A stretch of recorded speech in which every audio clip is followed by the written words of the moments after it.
Media transmissions from Earth have polluted the Milky Way galaxy with completely unwatchable content. Fearing these signals will spread beyond our galaxy, Captain S and the 01 Legion have headed to Earth to destroy the source of this woke mind virus.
I am so sick of Pedro Pascal. I swear, there are other actors in the world. We don't need to make him another Jennifer Lawrence.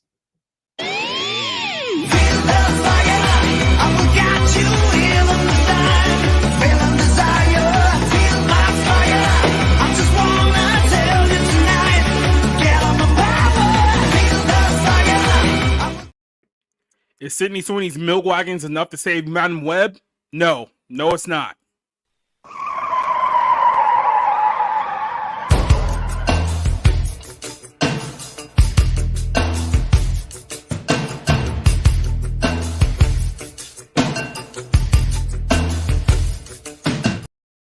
You remember how movies would have like a different ending on the DVD, like you get a deleted scene at the end? Well, apparently Captain Marvel dies at the end, and I really want to see that. So I'll be buying the DVD with the extra scenes where I can like replay that over and over and over and over and over and over.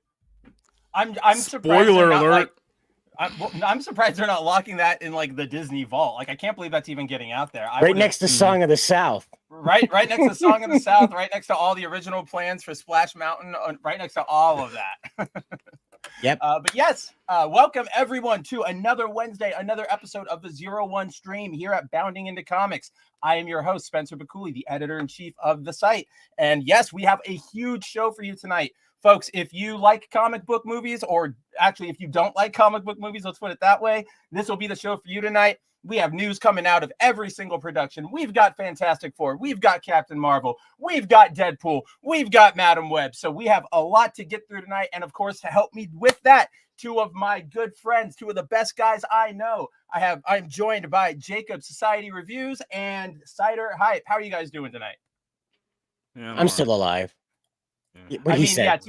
To be fair, Jacob has a very, very, very good reason for feeling almost dead inside. Or pretty dead inside. I literally just walked back into my apartment about 20 minutes ago after watching Madam Web, and we'll get to that whole spiel, because apparently it's like the worst comic book film like ever. And all I have to say is, not really.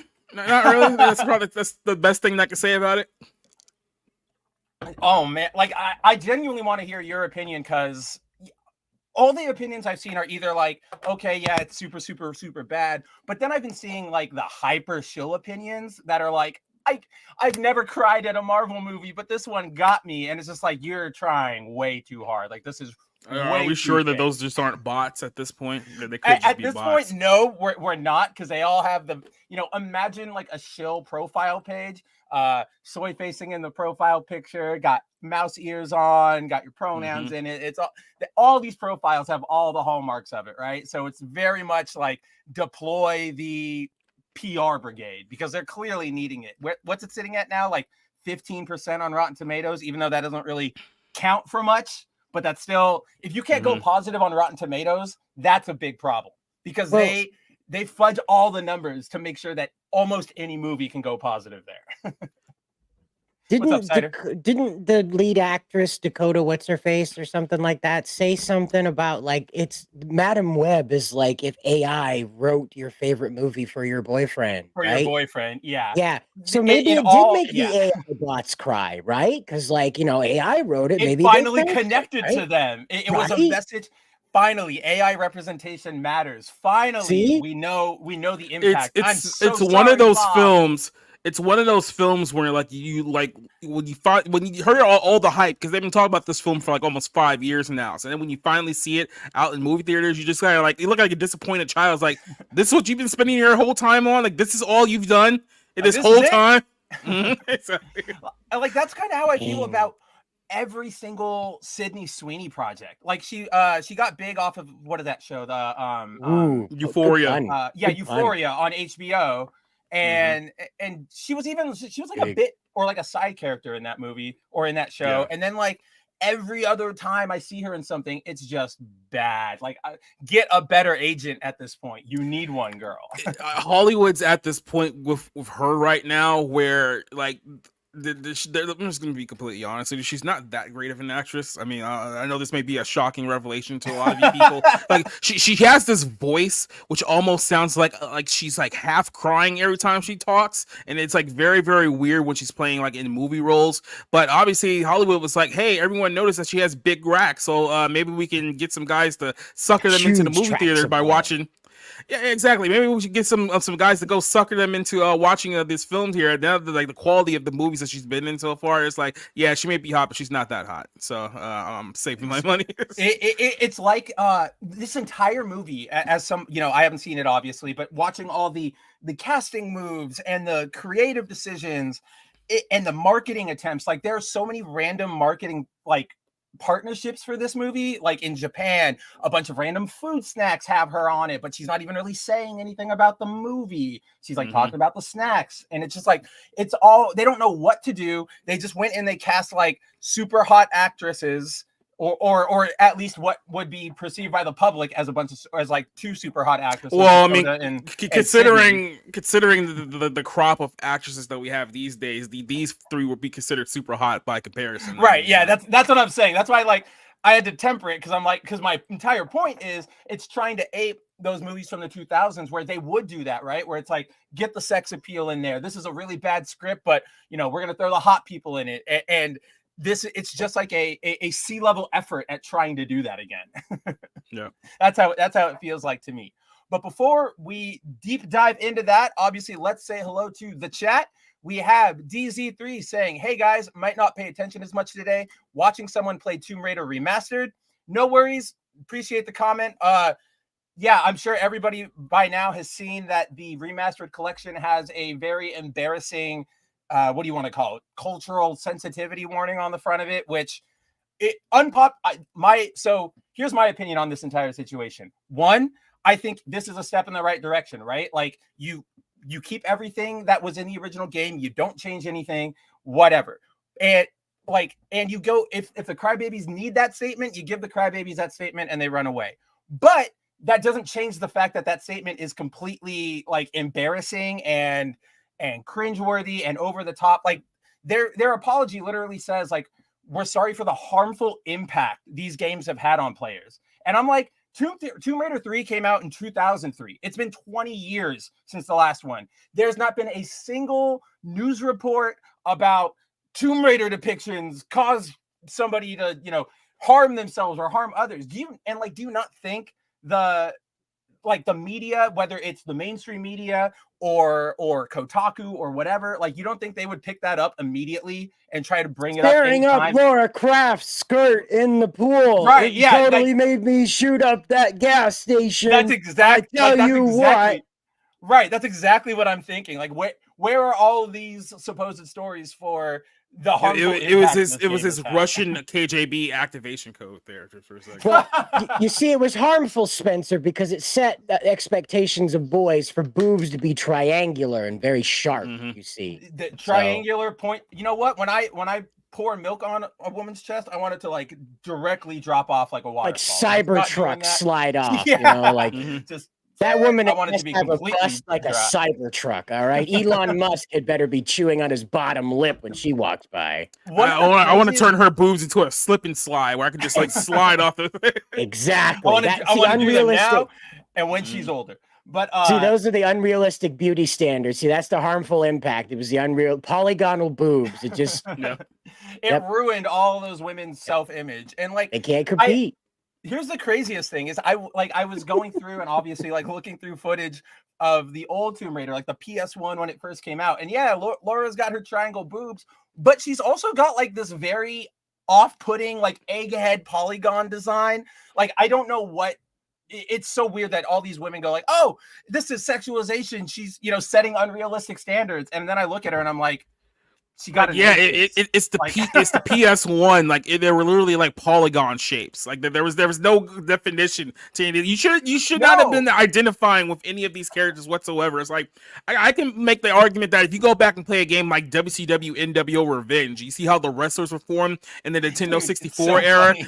Were any of those realistic to the male body type in any way, shape, or form? That was the good old days when like models weren't good, so hands would always be like this. So it's like, I'm coming for you, Rock. Like it was like the faces were like literally stapled onto like the top. Yeah. And they didn't. GoldenEye was horrible for that. Yes, that's what I'm thinking. It just like stretches it on and just all right, let's go multiplayer. That's getting clipped. Yeah, hey, I can do it. I can do it. Yeah, right. You're the only one here. I'm watching the rest of you. But yeah, that's Tomb Raider. It's all stupid. But aside from that entire stupid controversy, it like looking at old gameplay footage, I don't know, it made me remember how good those games are. So enjoy. Those games are really good. I enjoy them. But yeah, a bunch of crybabies. Don't like stop pushing too, because like a lot of people are going, oh, you think this is a good move, so we should stop like complaining. This is what you want. I'm like, no, don't stop complaining. Keep pushing back, but take your wins where they are. They could have censored everything. They didn't censor anything. We got this stupid little message, but maybe the next one won't have that stupid little message. So keep pushing on that front. That's all I'm going to say about Tomb Raider. A war is not won in one battle. Right. I love that little. It's the most obvious phrasing, and I'm sure it's held like. It's been around forever, but like that's the perfect use of it in this situation. RJ says the thumbnail showing Bernthal a great as a hero character and 2 washouts, a great day. Yes, absolutely. We will talk about Bernthal. Apparently he is the man. Let's put it that way when it comes to actually giving a crap about his artistic integrity. But we will get into that. Don't worry, RJ. We have Banana, as we saw earlier after he shared his pronouns with us, POTAS/EUM. What's up, Banana? Like, long time no see. I definitely didn't see you in like every stream chat over the last couple days. We have Workaholic says Sweeney is the new Alexandra Daddario. Cute face, bad acting.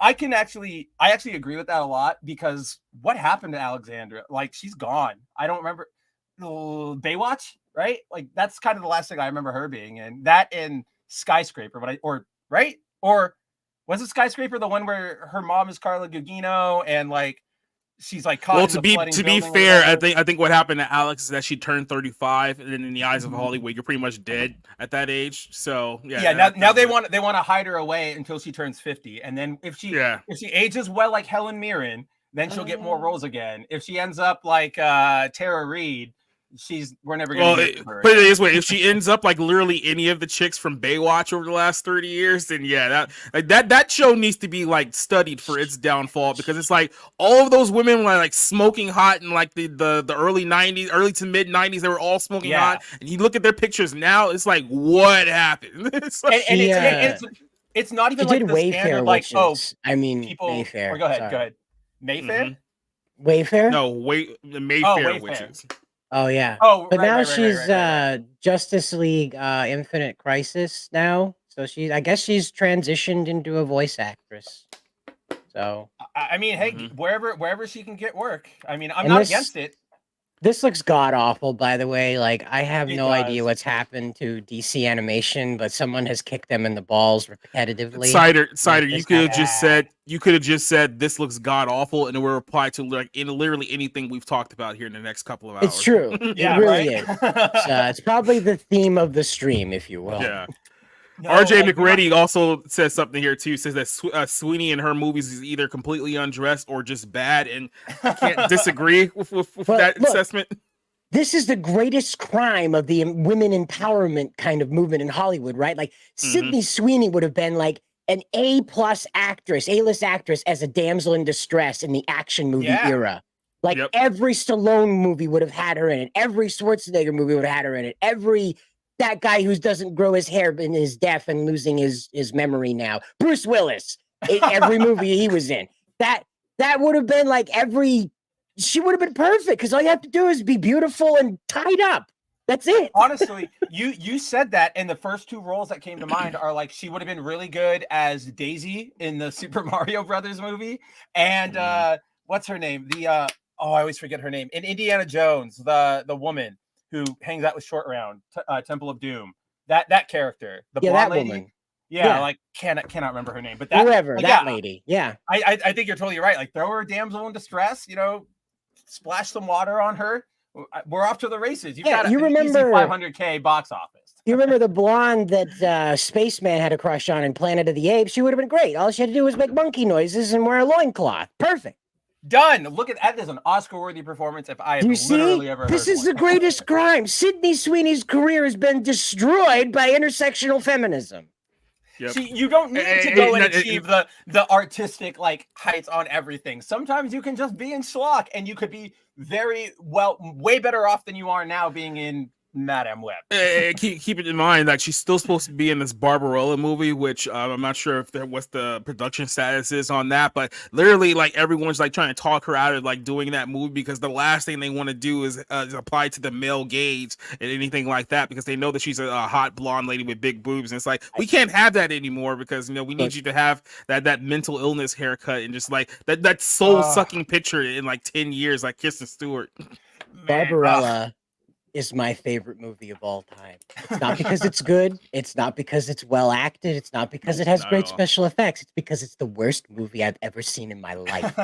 It makes no sense and is softcore porn for 2 hours. They have the bad guy wearing clothing that has like one of those plastic Tupperware windows into her lady parts, and it's getting fogged up throughout the movie. You can't not see it because the screen lighting, and there's so much vaginal architecture in the movie.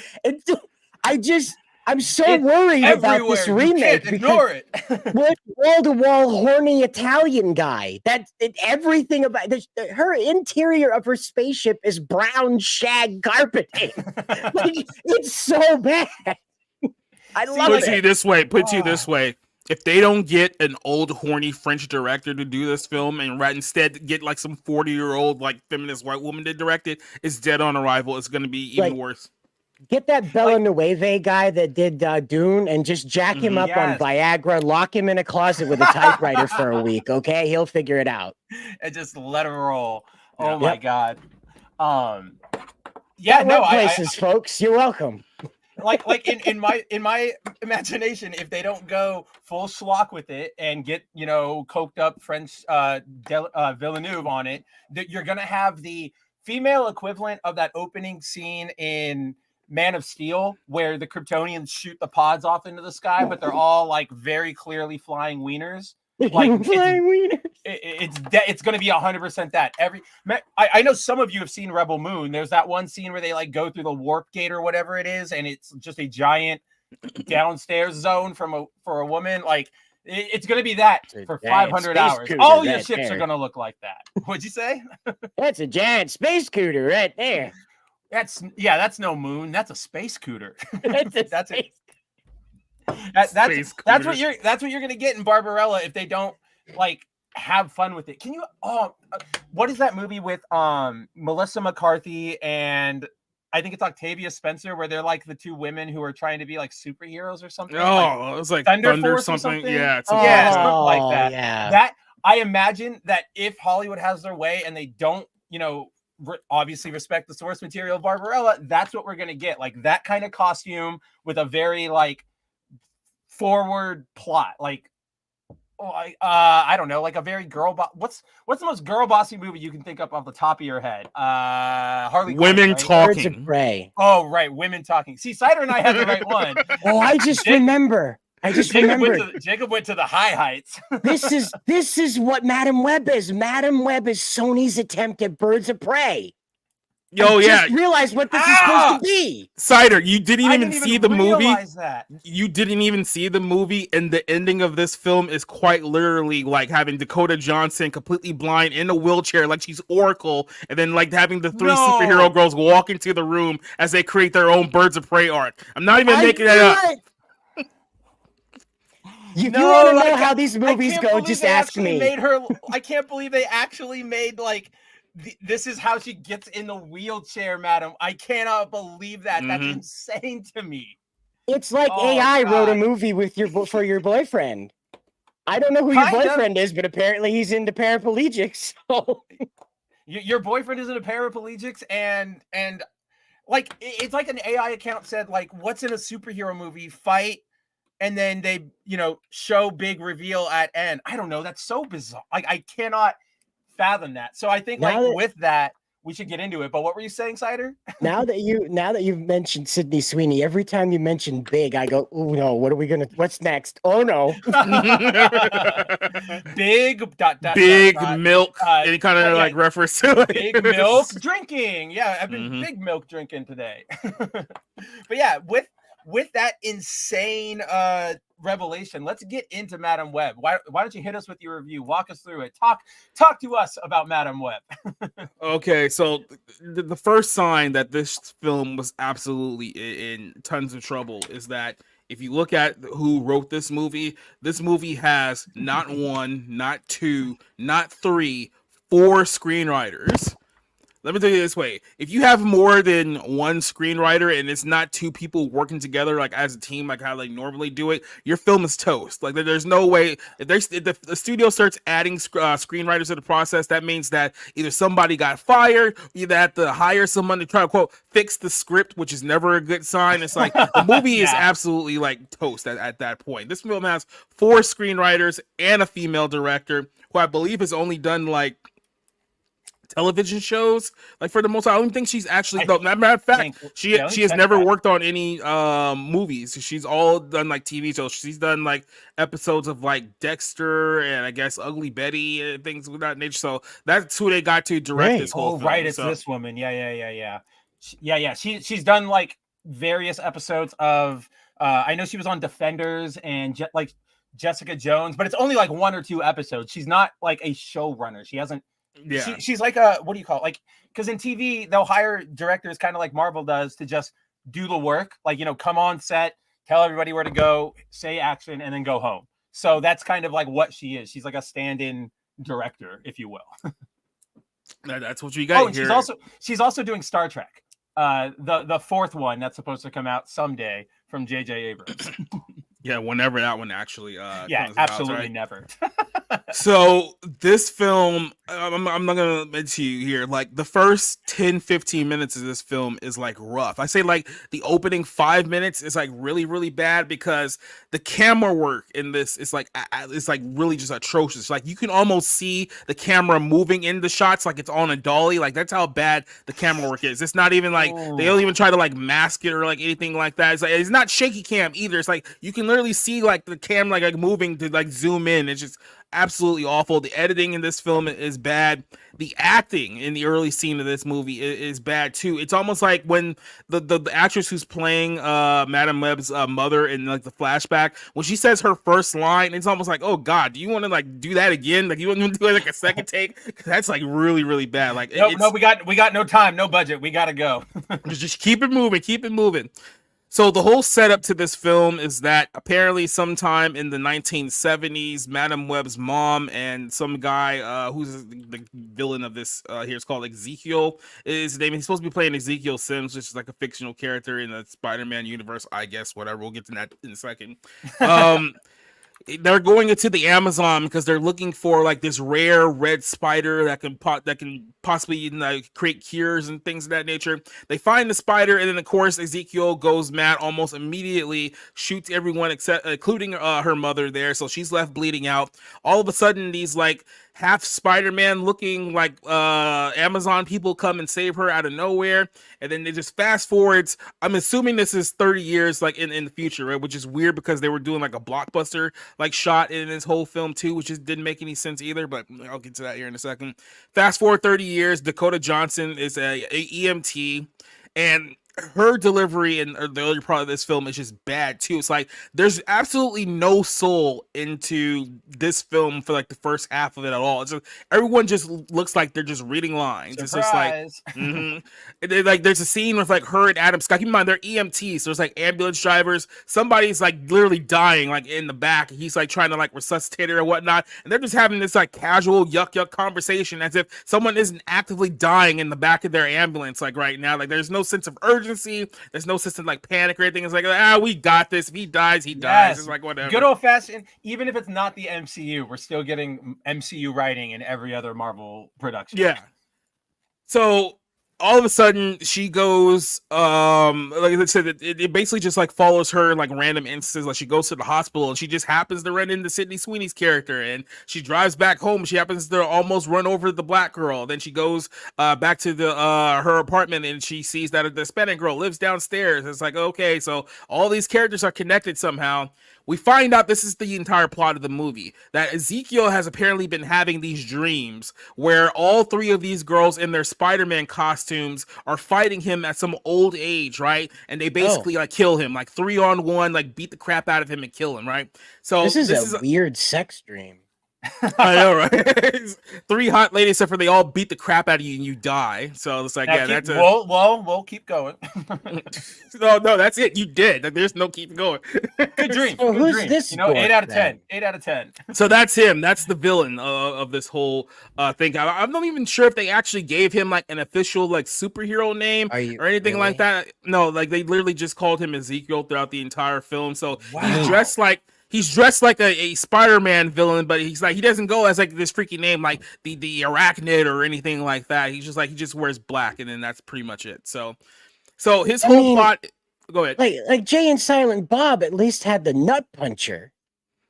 Yeah, like they actually went through the trouble to give them superhero or like names, right? Here's what's even more insane about this to me is that his costume right here, as I've been telling Volume Dealer, his costume here is based off of Kane from the 1990s, the other Spider-Man clone who's not Ben. And it's like, if you're going to take his costume and make him basically that, why not just use that as his villain name? Even Kane took it on. Use that character.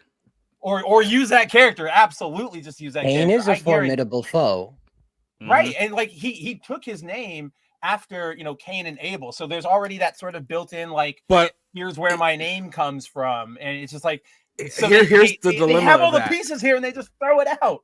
But here's the dilemma of that is that Madam Web, in the grand scheme of things, is such a low-level Spider-Man rogue character in like the grand scheme of things. You can't use anyone who's reasonably strong because anyone who's at that level can only be beaten by Spider-Man, right? So you can't make any sense of a story where he loses to Madam Web and a bunch of teenagers, right? So yeah, and that's how they show up. So if you see like the comic picture here, like he doesn't even look anything like what they had him look like in the film, and they don't really explain why he looks like this in the movie either. Like I said, it seems like a lot of these details got completely cut out of the movie, and Dakota Johnson did allude to the fact that when she signed on for the film, they went through like massive rewrites, and apparently the film wasn't even the same movie that she signed on for. So it almost sounds like she was like throwing the writer's staff under the bus even before the thing even came out.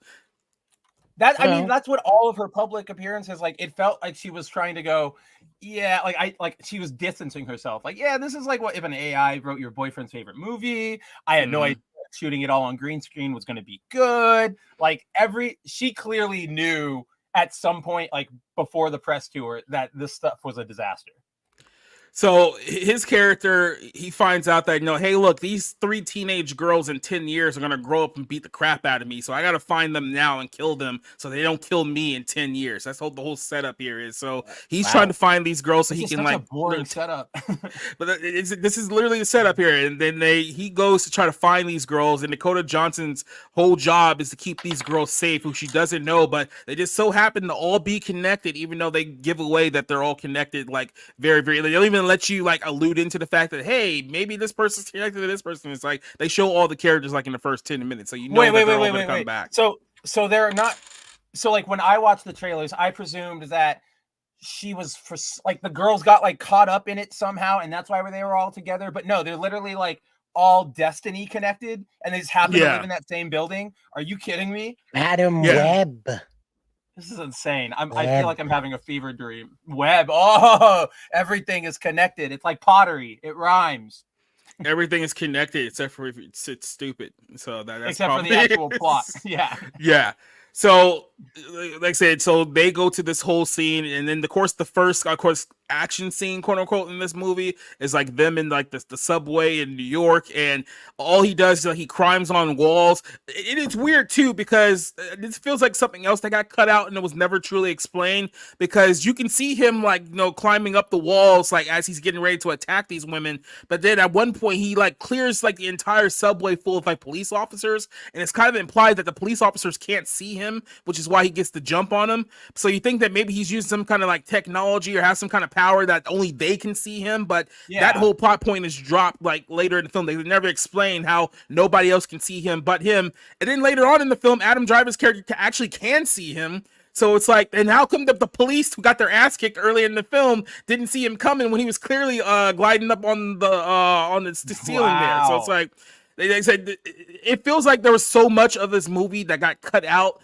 but they didn't go back to actually watch the film to be like, hey, is this something that we should cut out for like plot sake, so that the whole thing actually makes sense? So something got cut, and then I guess they forgot to cut out the scenes that would have related to what they already cut out of the movie. So it's just an absolute mess, this film here. And so they decide that, okay, well, we're gonna go hide in like Central Park somewhere, like in the woods somewhere for a couple of hours, because this guy has like his own like Batman system where he can just like look at cameras from all over the city and hack in the 911 call. So he basically has his own like command center where he can like see and hear everything that's going on, right?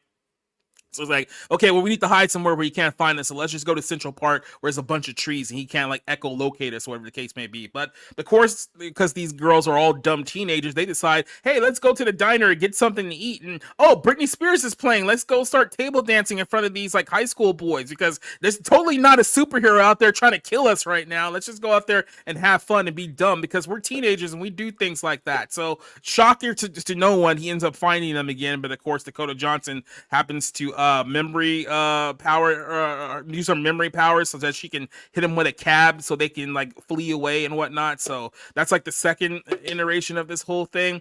And I'm just going to tell you this, a lot of the major plot points here really just don't matter. Like, it feels like someone, this is the perfect way to describe this film. It feels like somebody wrote like a outline or like a bullet point of what the film is supposed to be. It's like, this is the villain, these are the heroes, this is what's supposed to happen. And it's like, okay, great, so let's build the story. They didn't even bother to build the story. They just went off of, okay, well, we need to get from this point to this point. So, well, how do we make the next 20 minutes entertaining? And they just like went on like over and over again. It's like they literally like wrote this film off of bullet points. It didn't bother to try to fill in any of the blanks in between. That's why nothing here makes any sense, and nothing here was done well at all. Like, I would love to see the budget here. I think they said the budget of this is like $80 million, which is ridiculous if you ask me. But I mean, that's really high for what I'm hearing. Like, that shouldn't be possible, or that shouldn't happen rather. So the ending of this film, and this is how we get back to the Barbara Gordon scene, is that they decide that she does like her Doctor Strange thing. Like, it literally does like the Doctor Strange thing. It was like, oh, I need to figure out like what possible ending or what possible I guess outcome could happen. Outcome. But let's say if we just run and flee, or if we go this way, if we go into this building here, like what could possibly happen? So she's trying to figure out a way where they actually win and whatnot. So she goes into this fireworks building everything, and she like sabotages everything for like explosives so that when he comes in, like he's already like getting like blown up and whatnot. But they decide, okay, well, let's go run into the roof because we're gonna escape by a helicopter or whatnot. And then the building's like halfway on fire. Then the helicopter blows up, which kind of defeats the entire purpose of even doing any of this in the first place. Helicopter just explodes with like no explanation. So they're fighting on like these giant like neon letters and whatnot. And keep in mind, none of these girls have actual powers. Like at this point of the story, the only time that they're even in costume is in the flashback in the future where they're killing like the villain. That's the only time they actually show them in costume. So, matter of fact, nobody in this movie is actually in costume throughout the entire thing except for the villain. Yeah. What? Yeah. So at no point. Marketing was on. That's insane. At no point of this movie does any of these girls actually suit up to become costume superheroes. The only scenes that you see of them in their costumes is like of the future. So all these scenes that you're seeing here of them in like their masks and their costumes is a a future event of something that happened like 10 years later. That's not even in the active timeline that they're in right now. No way. That's insane. That is literally like the fight. That's how that was what they were shaping up as the final fight. That is absolute insanity to me. That none of this actually happens in the movie. They don't even get superhero names. Like they don't even get like they don't say, "Oh, this girl's Spider Girl. This girl's like Red Scarlet." Or like they get no superhero names like whatsoever. All we're supposed to believe is that this happens sometime in the future, and that's all we need to worry about. So, and in the way that, what's her name? Dakota Johnson's character gets blinded is that one of the neon signs explodes and falls on her, and she like falls into like the pier, right? And then Sydney Sweeney's character jumps into the river to pull her out. But of course, in the course of the final battle where they killed the guy because a giant like letter fell on him and whatnot, she went blind. So she's like literally sitting there just completely blind with the things covering her eyes, and all of a sudden she becomes like the leader of a superhero pack. All of a sudden it's like they finally win. It's like, now you guys are going to be working for me, you're gonna live your potential or some nonsense like that. So now the three girls are superhero crime fighters. Keep in mind, you still don't see them in their costumes at the end of the movie. They still walk in like they're just teenage girls, like maybe like a year later. But she's sitting there in like her wheelchair with her like Barbara Gordon thing. She's literally staring out of an atrium of the window of like New York City, and it's like, oh, girls, you finally have returned. And it's like it's quite literally the beginning of the Birds of Prey. Not even like the bad Birds of Prey movie. I'm talking about the Birds of Prey WB TV show. Yeah. And that's literally what it becomes.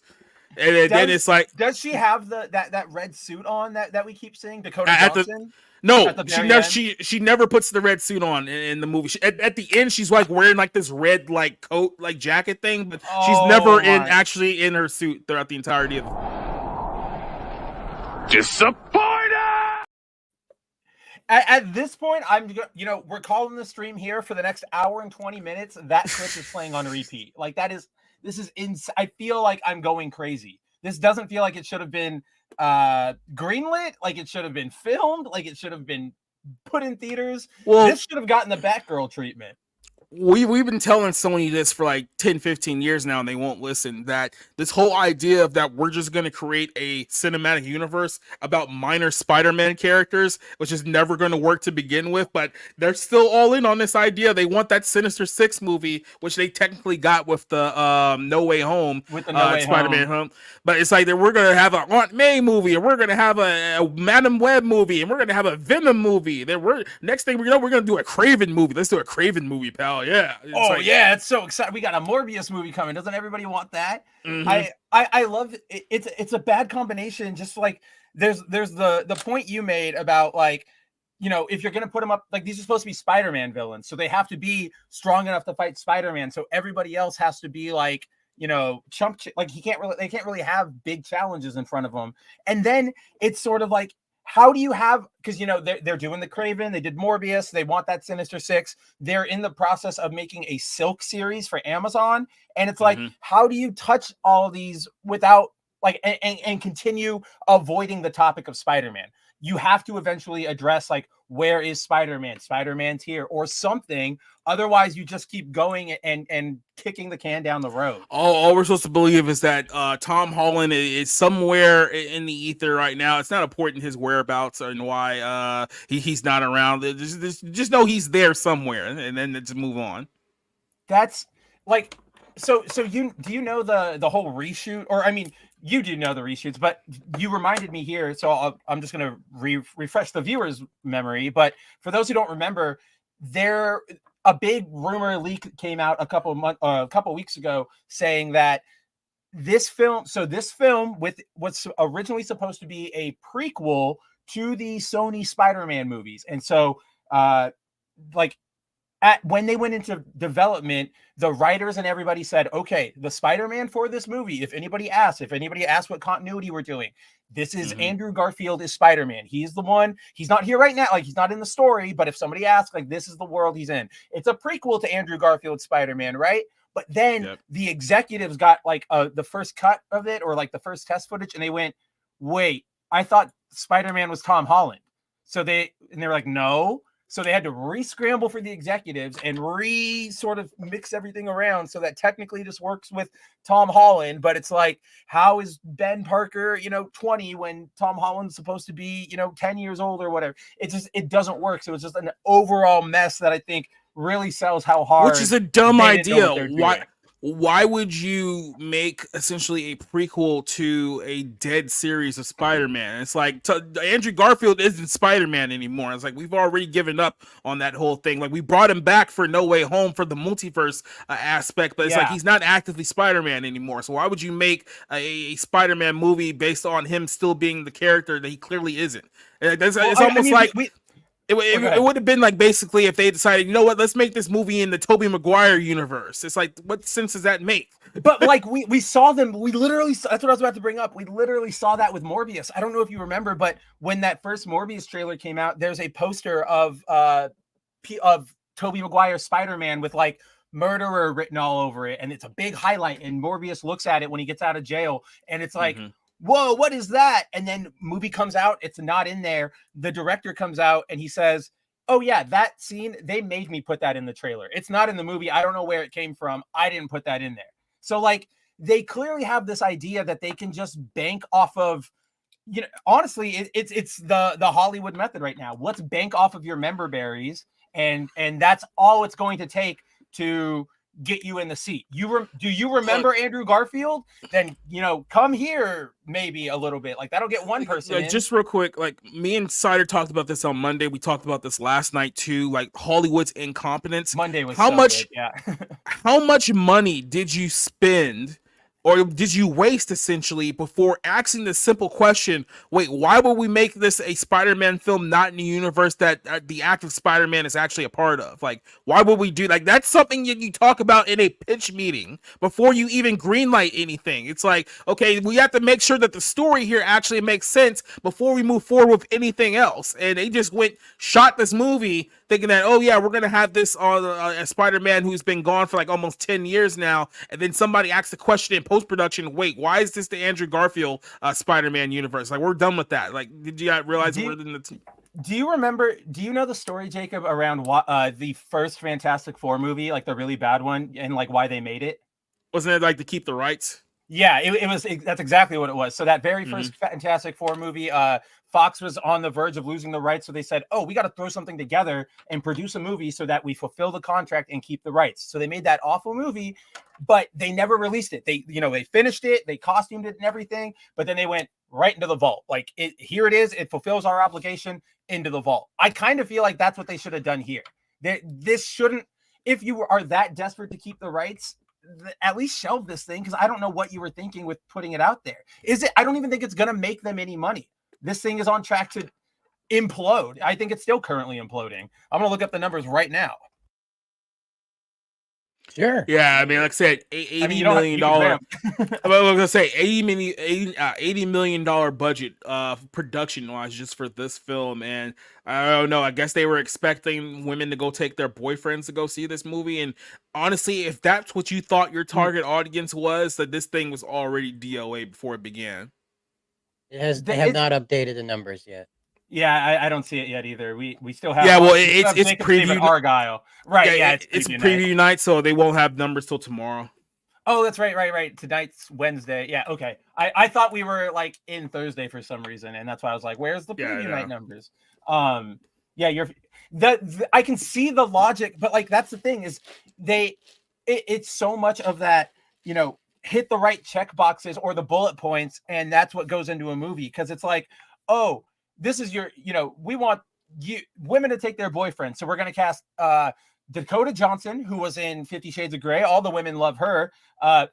For some reason, Hollywood has this weird idea that Sydney Sweeney is the particular favorite of women, which I don't know where that's coming from, but that's what they promote all the time. Like Sydney Sweeney is women's favorite icon now, but that's not true. She was cast for the guys, and then you give it this whole girl power thing for the ladies, and I don't even like, yeah, okay, you have all the parts, but how do you fit them together? You really don't. It's like The Simpsons where Homer is trying to build the grill, but in the end, he just makes a big pile of like cement and crap because he doesn't know what he's doing. He had all the parts, but just nothing comes together. So go ahead. No, like I said, this is just it's just absolutely baffling that this is how bad it's gotten here. And then we're now supposed to have hope that Craven the Hunter is going to save this whole thing, or is Craven the Hunter somehow going to be even worse than this? It's like, hey, look, Sony has, if you look at it from this perspective, Sony actually does have an opportunity here to take advantage of the fact that the DCEU is falling apart, the MCU is falling apart. That we can be like, hey, we can set ourselves apart from everybody else by actually giving people quality superhero films, and then they're crapping the bed too. So like there's no quality superhero movies out there being made by any studio because Disney, Sony, and Warner Brothers are all shitting the bed on this topic right now. It's just it's honestly the best superhero movie I've seen in ages was the Sylvester Stallone one, Samaritan, that he did for Amazon. Oh yeah. And that was not like an Amazon production. They just distributed it. So it's like, go indie, clearly. Good bringing this up, Cider. Jacob, does this happen? Do they put the twist on the classic line of with great power comes great responsibility? I gotta be completely honest with you. I must have just completely like zoned out at that part if they did, or maybe they cut it out altogether because I don't even remember like any kind of allusion to that. But if it did, it had to have been during the part where. I'm not making this up. I know it sounds like completely erratic here, but this actually did happen. Halfway during the movie, Dakota Johnson just randomly decides that she needs to go back to Peru where her mother died. So she leaves the three girls in New York with, I guess, her EMT partner, be like, you take care of them, and I'm going to go to Peru, figure out who I truly am, and then all this old nonsense. This is where she discovers how to maneuver her power. So she literally goes all the way to South America, and she talks to the people who tried to save her mother back then, but obviously failed and whatnot. And she learns, quote unquote, what her powers actually are, how she can control them, so she can actually be somewhat useful towards the ending of the film. So that line must have been thrown in somewhere like in between there, and I just like completely overlooked it because I was just like, this is the dumbest thing that I've seen in quite some time. It's like, why all of a sudden it's just like the killer's in New York, the girls are in New York, and now all of a sudden it's like Scream. I have to pause the movie altogether and fly all the way to another country. Keep in mind, she's technically on the run at this point, right? Because the whole setup here is that everyone in New York thinks that she's the one who kidnapped these three girls, and she's stolen like an ambulance and like a cab car at the same time too. So she's technically a fugitive because she hasn't turned herself in, but somehow she made it to an airport, got on the plane all the way to Peru on the bus, international flight, and back, and somehow never got caught. Never got caught. I guess Ezekiel didn't really, he had, for 3 weeks, I guess he was busy. This is an apparently his Batman spy system doesn't work when you cross the river to New Jersey, because they literally just crossed the river to New Jersey the entire time, and it's like, yeah, you're just out of my reach. It's like, hey, it's me in HD says, wait, this sounds like that was crammed in for the border crisis. Here's the thing. There was, I would say this, there was an angle. There was an angle there about the border crisis, because one of the revelation is that what's her name? The Hispanic girl, Isabella, was it Marcer, whatever her name is? Oh yeah. there's you're one talking angle where it's Around, revealed that, well, we need to go to the police. It's like, no, you can't go to the police. Why? Because my father was deported, and I can't be found by the police till I'm 18 years old, so I don't get deported as well. So there is like a whole ICE angle to this whole thing, and it's like, dude, where have you guys been? Like that was like 2019 where we were pushing. I know.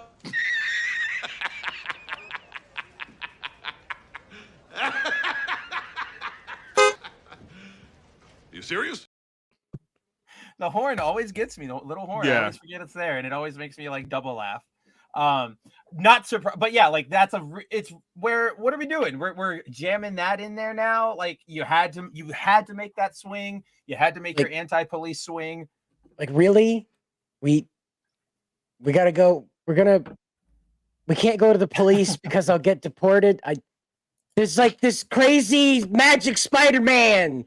It's going to kill you and your 80s gal pals, but God forbid anybody checks your immigration status. It reminds me of Marvel Spider-Man 2.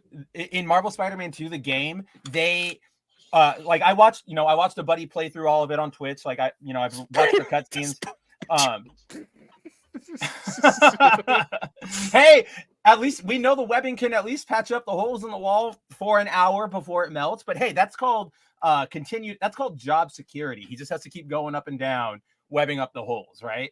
Spider-Man does whatever a Border Patrol agent can. Deports your ass really fast. I don't have any better lyrics than that, but catches coyotes just like flies. Look out, es emigre man, emigre hombre. I don't even know what that means. I'm giving representation. Yes, it feels very spiced in here now. Yes, thank you for spicing the 01 string.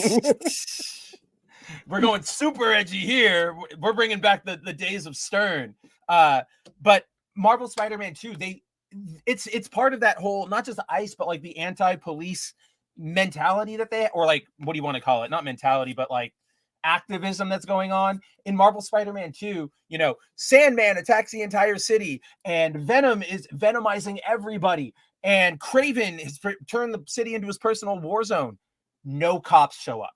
Like Spider-Man says, like, oh, call what do you call it? Not the authorities, but like assistance or whatever, like call for help. And the fire department shows up, but not once in that game does a single police officer show up. And it's just like, what fantasy is like? You need police when there's a giant, bug monster goo thing at the very least, helping with evacuations. But it's I don't know. I'm getting really sick of it because, I know it's such a boomer take, but what happens whenever they get in trouble? Like, oh, who are you going to call? The cops. Like, get over yourselves. You're not that important. I think maybe the only logic that I could place here, like I said, I'm stretching to put logic into this whole creative process, is that maybe they thought that these three characters would be so popular after this movie that somehow there would be a demand for like 3 different Spider-women solo films like in the future, right? Like the people what confuses me about that is that they didn't do the bare minimum to make like them characters. Like they didn't give them superhero names, they didn't give them their costumes technically. So it's like, oh, do you want to see Sydney Sweeney's character, like whatever, Julia Carpenter, by the way, again? It's like, really? I don't even think this film even explains how they get their future powers in the first place. Like it all explains like they don't have their powers now. Like none of them have their powers in the course of this movie. They keep saying that it's like, well, they're going to have powers like in the future. So it's like so it's alluding that there's some other important event in the future that we're not going to show you where these girls actually do get their powers in their costumes, but it's not going to be in this movie. Wow, that is a direct setup. They're like, future 3 extra movies. Aren't you super excited? That is another level of arrogance. Like how the black girl kind of has like the kind of the Iron Spider type get up with like the claws that come out like in the back of her suit, and then obviously you have Sydney Sweeney who kind of has like this electrical spider web type of thing going on here. Then you have the other girl who's basically just Spider-Woman for the most part, right? So it's like they show like future clips of what they can do 10 years down the line, but they're not in the line of like this film. So you don't actually see how they got their powers, why their powers are even relevant or anything like that. So nothing about they're basically showing you that, hey, here's a better movie that you're never going to see. That's essentially what you're doing here. Yeah, that's insane. That is, I don't have anything more to say except for like, that's insane. I'm stunned. I even at least like the Marvels had some semblance of like connective tissue. It wasn't great. Yeah. It was still really bad, but at least there was something to make us go from like point A to point B to point C. That wasn't just this happens now, right? Like, yeah. I've never, even at the MCU's like most shameless, I don't think I've seen something where it's like, here's 3 characters that might get movies in the future. Don't you want to see all of them? Although the more I think about it, the more that's like every single like phase 4 or phase 5, phase 6 movie is like, here's Ironheart, get ready, she's gonna have a series or whatever the heck you want to do. But overall, that's bonkers. And I wanted to point out too, here I gotta open up the window because I think Hates Me in HD brought this up in the chat. But you know, a lot of people going, why did they sign on for this? What was the point behind Dakota and all that? Like joining this awful abomination of a film. And don't forget that when they signed on for the films, they both Dakota and Sydney tagged Marvel Studios in their like announcement posts. They probably genuinely thought this was an MCU role.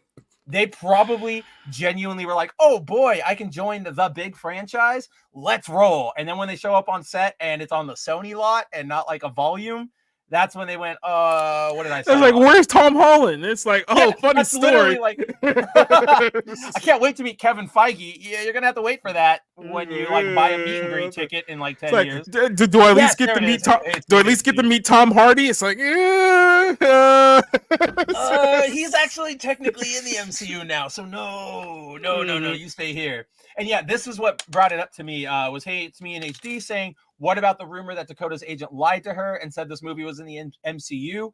I didn't remember the rumor about her agent lying directly to her, but this is the point I remembered. And I think you could make a reasonable guess or speculation that that's something that happened along the line. At some point, somebody left out information to these actors. It would make sense giving her comments because, like I said, she recently came out and said that, this film turned out to be completely different. Like, I read the original script, and then by the time I actually joined the project, it came like something else, right? And here's the thing, like, actors can't come out and just like publicly like bury a movie or like bury like the people behind it, but they'll find a very clever way of saying that, this isn't what I wanted, this isn't what I was expecting, without outright saying, oh, this film sucks. Like, it's the same way that like Chris Hemsworth, when Love and Thunder came out, and he said that Taika Waititi, like, this is a movie that like an 8-year-old would write.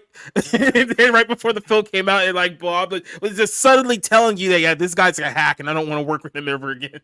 My favorite quote from that whole bit, or that whole instant of like criticizing but not criticizing Taika, when he was like, somebody was like, do you want to come back for any more Thor movies? Do you have any interest in doing that? And he's like, I'm at this point in my career where I need to, really want to work with the actor or like with the director. I'm done with all of these sort of auteur directors, that everybody says is great and are so zany. And I'm just like, that's Taika. There's absolutely no other. And I went and I looked through Chris Hemsworth's filmography. I looked at all the movies he's been in, the shows he's been in. Every single one of them is a very, at least a decent director until you get to Taika. So it's like, there's no other person you're talking about here, Chris.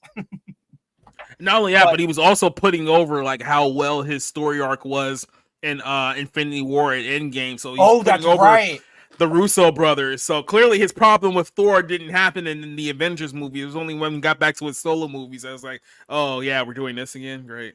It's because I bet you with Hemsworth, it was like, oh, Ragnarok was a fun little diversion. Like, oh, we got to see the fun side of Thor, but that's cool. Let's get back to serious. And then, like the rest of us, he got tricked with Love and Thunder. I'm still upset to this day with the with the Endgame bait and switch, because like I was genuinely sort of up for as Guardians of the Galaxy, right? Like Thor hanging out with Star-Lord, what funny sort of, macho versus macho And them not being gay. Which in all honesty, probably. I mean, that was gonna come. We know that. put it to you this way: they wasted money on Thor: Love and Thunder, and then I think Guardians of the Galaxy only barely made money based on its budget too. It wasn't like that much. Imagine if they had scrapped both of those projects and just did a movie together where you had Thor and the Guardians of the Galaxy, where you could have had one last blowout for all the characters, right? You could have been Thor's last movie, it could have been the Guardians' last movie, and it actually could have been fun, and people probably would have liked it if you had put it together and put it in the right hands, and you blew it. So there you go. You blew it super hard, which is just the definition of what the MCU is nowadays. So before we move on from Madam Web, Jacob, final rating. A preview of what you will see on societyreviews.com. I'm struggling if I should give this it's not a 1 or 0. Because the more I think about it, the more it's like I can see just all the bad creative decisions that were made with this film that could have made it worse. However, I don't think I hated this nearly as much as I hated some other, it's not the worst MCU film ever. I mean, it's a Marvel film ever. That's what a lot of people say. This is the worst superhero film. It's not that bad. There's still internals. The Marvels was still pretty bad too, all things considered as well. Bad, yeah. So, but I gotta be honest with you, there isn't a whole lot that's better than this one. I mean, about that are worse than this one. So it's only like a handful I can go off of here. So yeah, I'll probably have to give this one like a 0 if I'm just being completely honest with you. And for those of you guys out there who are like, well, the actresses are hot, so can I just go watch it for them? I mean, in all honesty, no, because they dress all the actresses in this movie down because they're supposed to be playing teenagers in this movie, right? So Sydney Sweeney gets dressed down, Isabella gets dressed down. So it's like there is no. It's like, oh, at least I get to look at good-looking women for 2 hours. Like, no, actually, you don't. So, from that aspect, you'll have to like squint and like use your imagination a little bit to like remind yourself of what a woman looks like. But they're there technically. I don't go to the movies to use my imagination. That's what I pay the movie makers for. You pay the movie makers for their imaginative take or their imaginative takes, kind of like Marvel's latest imaginative creative decision. Why am I not getting that word? Imaginative decision. Yeah, it seems real imaginative. All right. Right. So big news dropping today, Valentine's Day. Oh yeah, it's happy Valentine's Day to everybody. Thanks for hanging out with us. I didn't even realize what day it was. But yeah, earlier today, Marvel finally confirmed the cast for their Fantastic Four movie. It is exactly like we have heard from the rumors all these past months. It is what is his name? I'm just gonna look it up because I totally forgot. No, the other guys. I was gonna go through everybody. So yeah, you've got Eben Moss Backrack as Ben Grimm. If you guys might remember him, he played Micro in the Punisher, like the Punisher's tech guy. So he's going to be our Ben Grimm. Joseph Quinn, who plays Eddie in Stranger Things, is going to be Johnny Storm. Bit of a weird casting, but I'm open to it. He's not the heartthrob that I would have imagined, but I think he's got the right sort of like laid back attitude. Vanessa Kirby, who we all know from things like The Crown and Mission Impossible, the Fast and the Furious franchise. She's going to be our Sue Storm. And then, unfortunately, as the rumors have held, we are getting Pedro Pascal as Mr. Fantastic. And as you can see from the headline here, or the headline that was here at the very top, at least personally, and I think I speak for a lot of us out here, I think this is not only is this super lazy, but it's also hyper desperate. It's lazy in the sense that I feel like Pedro's just become that name now where, I'm an executive. I need an actor with some name recognition. Who do you got? And they go, Pedro Pascal. And everybody goes, okay. Because this is like the fourth role he's been in a big franchise where he does not fit the character at all. Like he was Maxwell Lord in Wonder Woman. He was Joel in The Last of Us. And okay, so this is number 3. He's going to be Mr. Fantastic. And so it just feels like they went, who's got decent star power? Okay, Pedro, grab him. But it also feels desperate because obviously this is a race swap, right? Like this is obviously, we can't, at least my takeaway from this was they cannot have, or like in the Disney boardroom, they're going, we cannot have a straight white, older male being a patriarch of a team from the 1960s. Like, this is just, it's not progressive enough for us. So they go, what can we do? What do we do with it then? So they go, desperation play. People like Pedro, and it gets us a little bit of easy representation.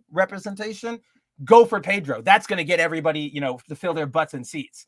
And I just don't think, like, it's infuriating. I'm sick of Pedro. I don't want to see this guy anymore. There are other actors, like I said at the top of the show, right? Like, even the guy who played him in the old movies, Eon McGuffin or whatever, McGode. I don't know how to say his name. I've never known how to say his name. Guy. Yeah, that guy. Like, that guy, I still think is still a perfect casting for Reed. But Pedro was clearly just going, we need something to get interest in the MCU. Oh, people like, quote unquote, like Pedro, bring him in. But, the problem with this is, Quentin Tarantino put it best. Nobody's going to the MCU for the stars. Nobody sees a specific actor and goes, ooh, now I'm interested in seeing this movie. It's all the characters, right? You go, oh crap, War Machine's going to be in that movie, or Photon is going to be in that movie. I want to go see them. I don't really care who's playing them until they, play them and perform them or whatever. But even then, I'm not really following that actor. I'm following that character. So if they really hope, I think this will get, if it does anything for this movie, it'll get a tiny bump from like normie audiences who are on the fence and might go, oh, I like Pedro from Mando, I'll go see him. But it's not, it just seems like such a, like Jacob was saying, right, with the border crisis swing, this feels like a move that is stuck completely in 2019. Even in the face of like all the progressive quote unquote developments they've had, this still feels rooted in 2019. I do not like. It's like they wrote the movie as a response to Trump, but not for like Trump 2024. It was like Trump when he was actually president, so it's like 6 years behind on like current events. like that's what it feels like to me. I'm also pretty like worried about what the plot's going to be, because with the reveal today, they confirmed that it's going to be a period piece, that it's going to be 1960s, and we're going to kill JFK again.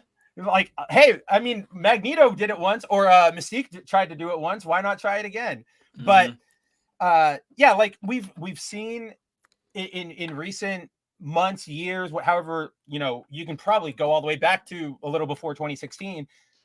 Like the neoliberals, all the people, like the super hardcore, terminally online leftists, they, we go over it all the time. They don't have a memory past 3 seconds ago. So, I know Jacob, you talk about this a lot on your shows, but, yes, there were problems in the past, but everybody always acts like the 50s, 60s, 70s, 80s were these hotbeds of every sort of ism you could think of. This is bad. That's bad. Everything is absolutely bad.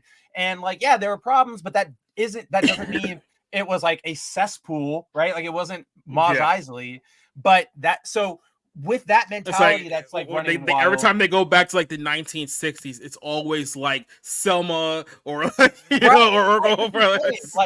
it's always Black Wall Street is like it's always going straight to like these big like historical trauma points, and it's just like we get it. Right? Like, it's never like, hey guys, Seattle was pretty nice around this time. You're gonna go back to Seattle. No, nobody's gonna go check out Seattle. Nobody's going over to Liverpool to see the Beatles play. It's always like, hey, let's go tourist at the Montgomery Diner sit-ins or whatever. Like it's so like that makes me feel that this movie is going to have some angle of super feminist activism from it, like women's liberation movement. Women's not suffrage. That was way before, but like sexual revolution, all that sort of stuff. Like that's going to be there. There's already a story. I know our good old friend John F. Trent over at That Park Place. He hates this story for good reason, but there is a book called Fantastic Four Life Story, which sort of follows the Fantastic Four in real time from the 1960s to the 2010s. And there is an issue where after reading about the women's liberation movement, Sue decides to pack up and leave Reed and take Franklin with her to go be with Namor.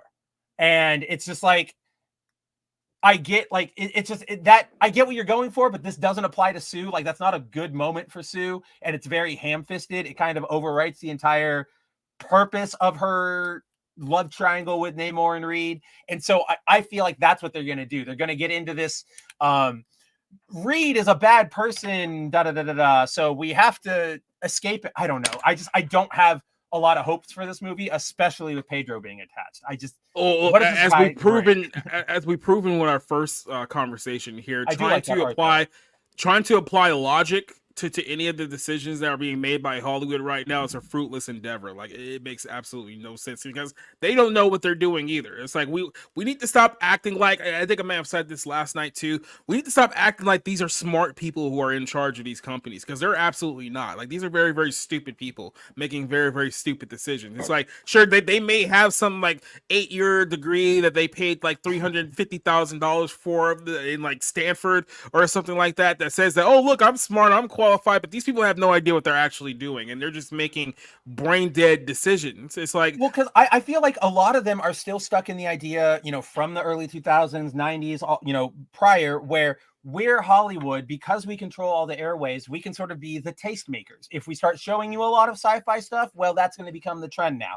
And if we start showing you a bunch of this actor, that's going to be the trend now. No matter what decision we make, we can find a way to, make it work in our favor. But now with the rise of the internet and, independent media and people, seeing through the veil and putting together all these, what do you want to call them? Like connections, sticks on the ground. I don't have the right terminology, but because of that, they don't have that power anymore. We can say things like, oh, they're really trying to pimp out, like, Madame Web is a good movie. Well, guess what? We have somebody who just saw it and he knows it's absolute dog crap.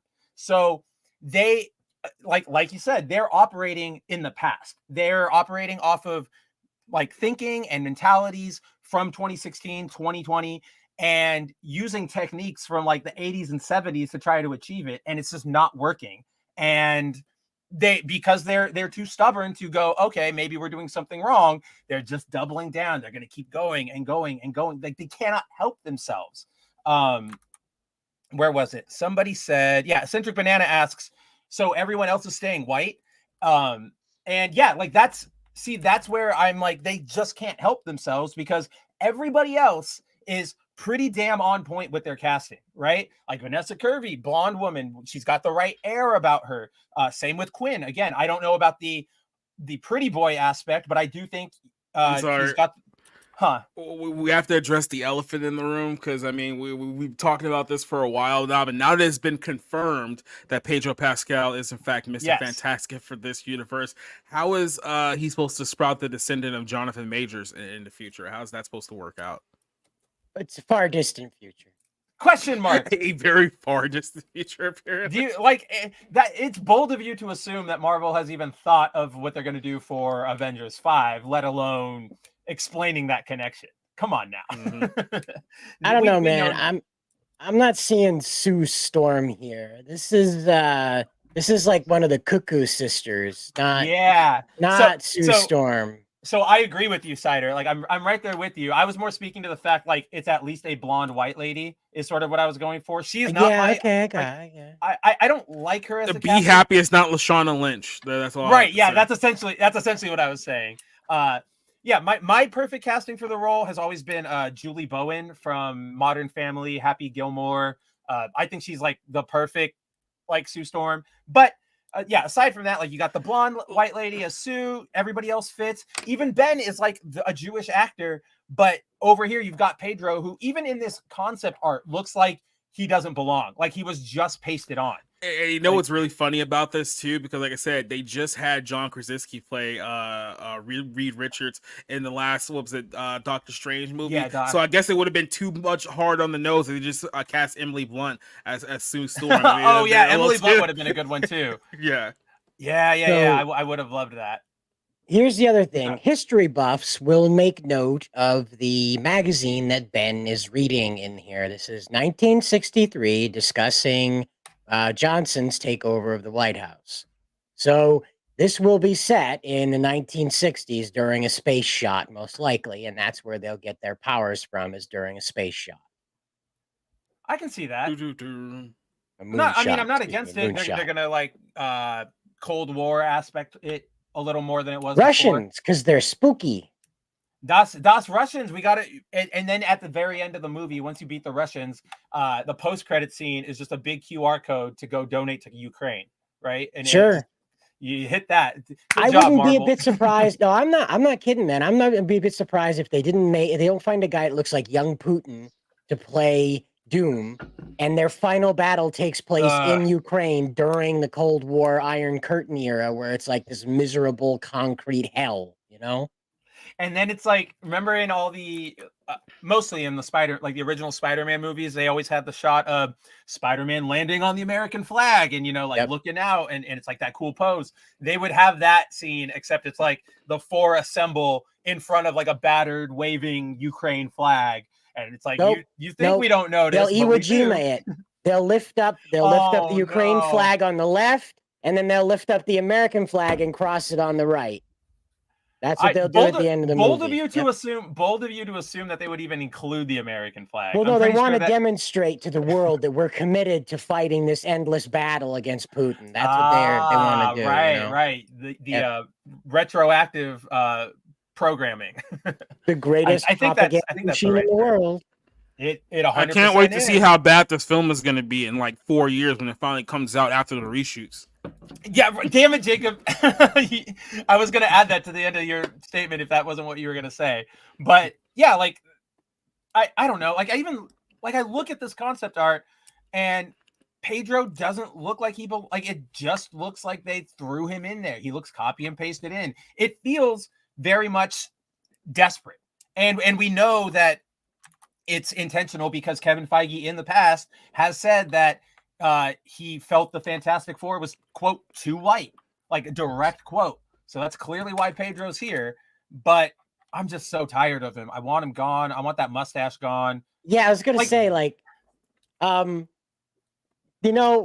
really want to drive home that he's Hispanic, don't they? Like, it's either driving home. They gave him that bandito mustache, that full lip stretch mustache that, hey, Blondie, you're not getting out the year alive, Yeah, no, 100%. Exactly. That's when I look at that, I either go, they took an image of him where he was unshaven because he popped into the studio that day and they threw some filters over it and they pasted it on, which makes it lazy. Or they're doing what you're saying, Cider, and they're like intentionally, like, he's going to keep it and he's going to have that mustache and they're really going to drive home. If he shaves, people will think he's white. Fantastico Quattro. But that's true. And we can't have that. You cannot, dude. Can you imagine if they tried to have Pedro play a white Reed? Guarantee you they open up with him eating tacos and Ben complaining about his stomach hurting from all the spices and Reed being like, "You're weak, Ben, you're weak." And or like, "Oh, you gringos, you've always been complaining about the spices since we were in high school, Ben," or like whatever. Exactly. Like, you gringos, like just some sort of swing at that. I mean, we remember in Echo, they went, as awful as that show was, they went the entire series without taking any dumb white man swings until the very, very, very end. Like where the guy was like, "Yeah, take that, white man," or I forget what he was yelling, but the cousin who ran over everybody in the monster truck. So yeah, that does not the racist edition. I mean, it's coming. Look at that. Hey, it's me in HD. Will the Fantastic Four be members of the Black Panther Party? It does take place in the 60s.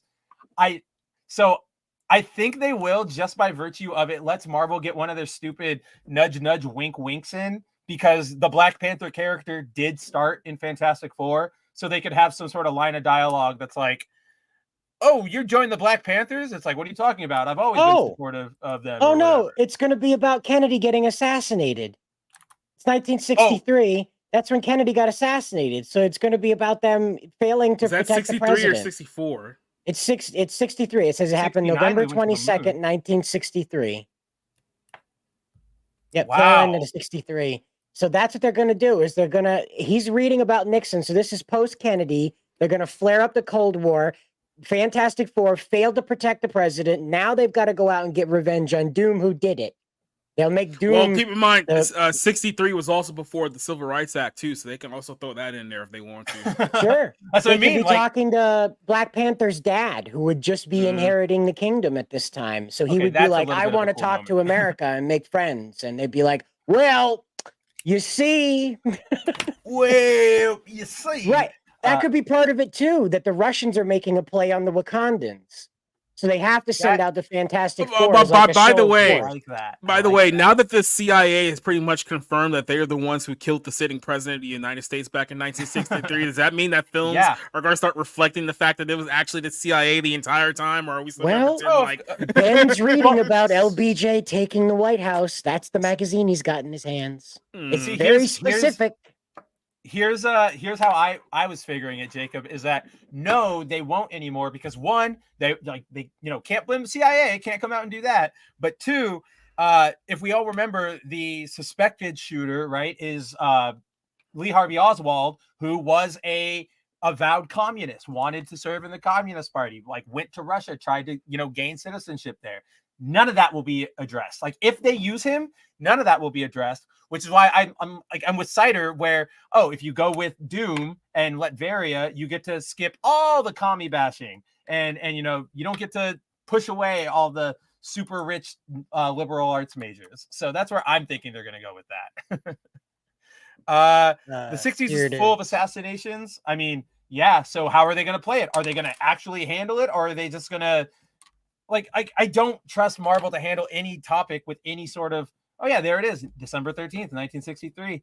That must have just been but that's the thing though, it's been so much time now. We now know who killed all these figures. Now it's like with Malcolm X, it was like, oh, it was the CIA. It was like, yeah, it was the CIA and the Nation of Islam, so they were involved too, and they even admitted to this day. So it's like, we're gonna add that context into the story. And I was like, I don't know, that's kind of touchy. I mean, it's not the same, but it's sort of the same principle, or it's not the exact same, but it's sort of in principle it's the same. But the guy who killed Tupac, I forget his name, but he's been they arrested him last year, but he's been bragging about it for years. This guy is not a new quantity, so it's they know everybody who's doing these assassinations, right? Everybody. Let's be very, very clear here. Know. He may have been the guy who pulled the trigger, but he's not the one who made the call. Right. Let's be very right. Yeah. Put it that way. Exactly. The one who made the call, is still out there breakdancing in other people's videos up there in New York. He's telling you vote or die back a couple years ago. Take that.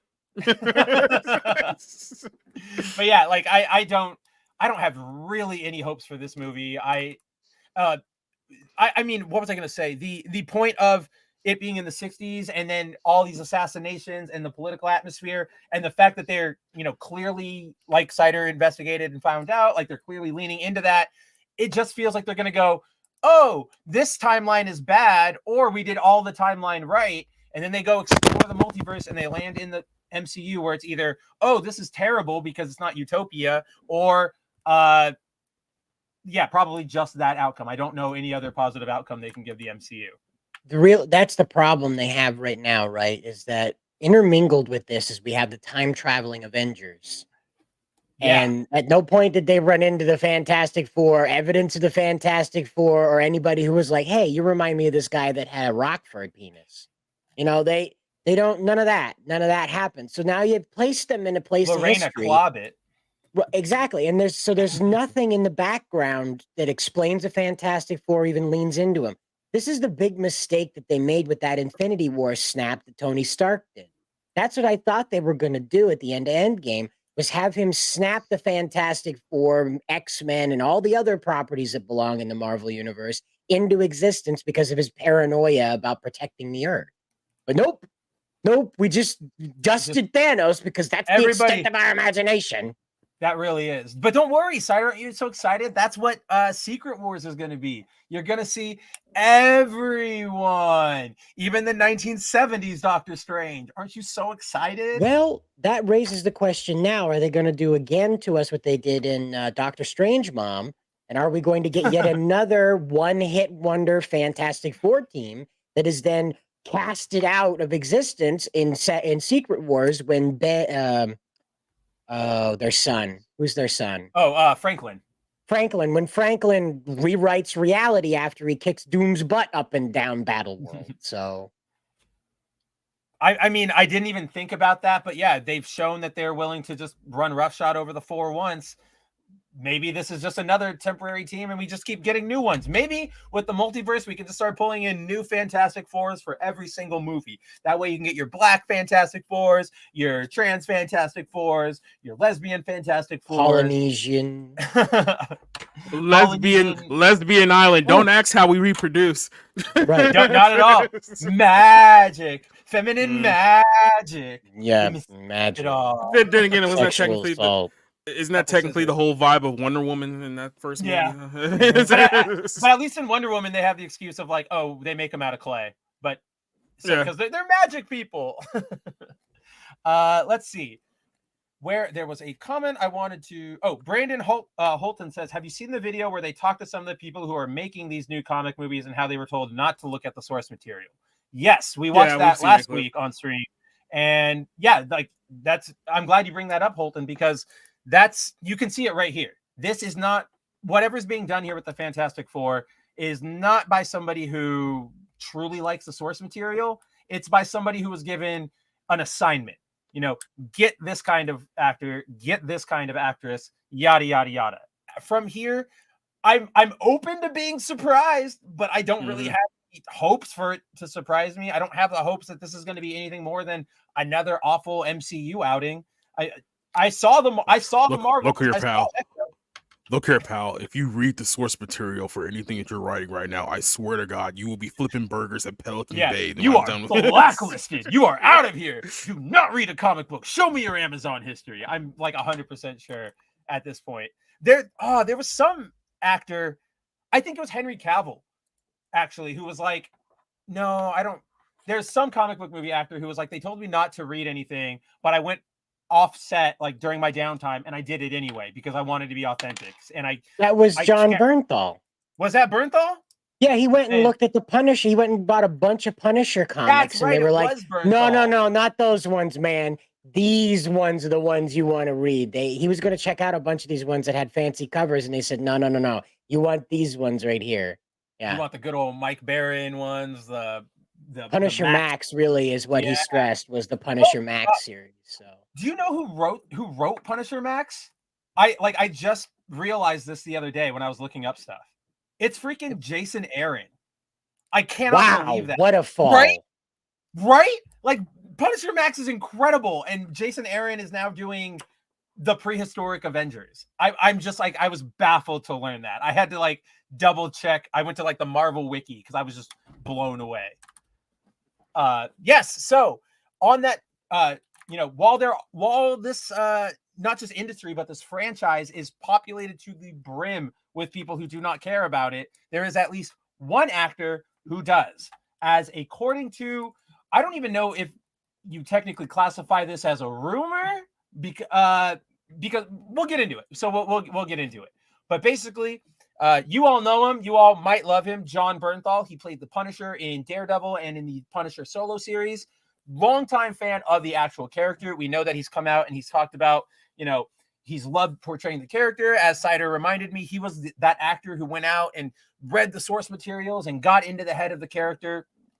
And, he truly does love the character. I'm reminded of a couple weeks ago, he came out and, there's a lot of Punisher bashing nowadays because, we got to, criminals are the highest, like protected class. You can't go out there and kill criminals because they do bad things. Right. Yeah. We don't like the fact that the police officers are using the Punisher logos on their cars.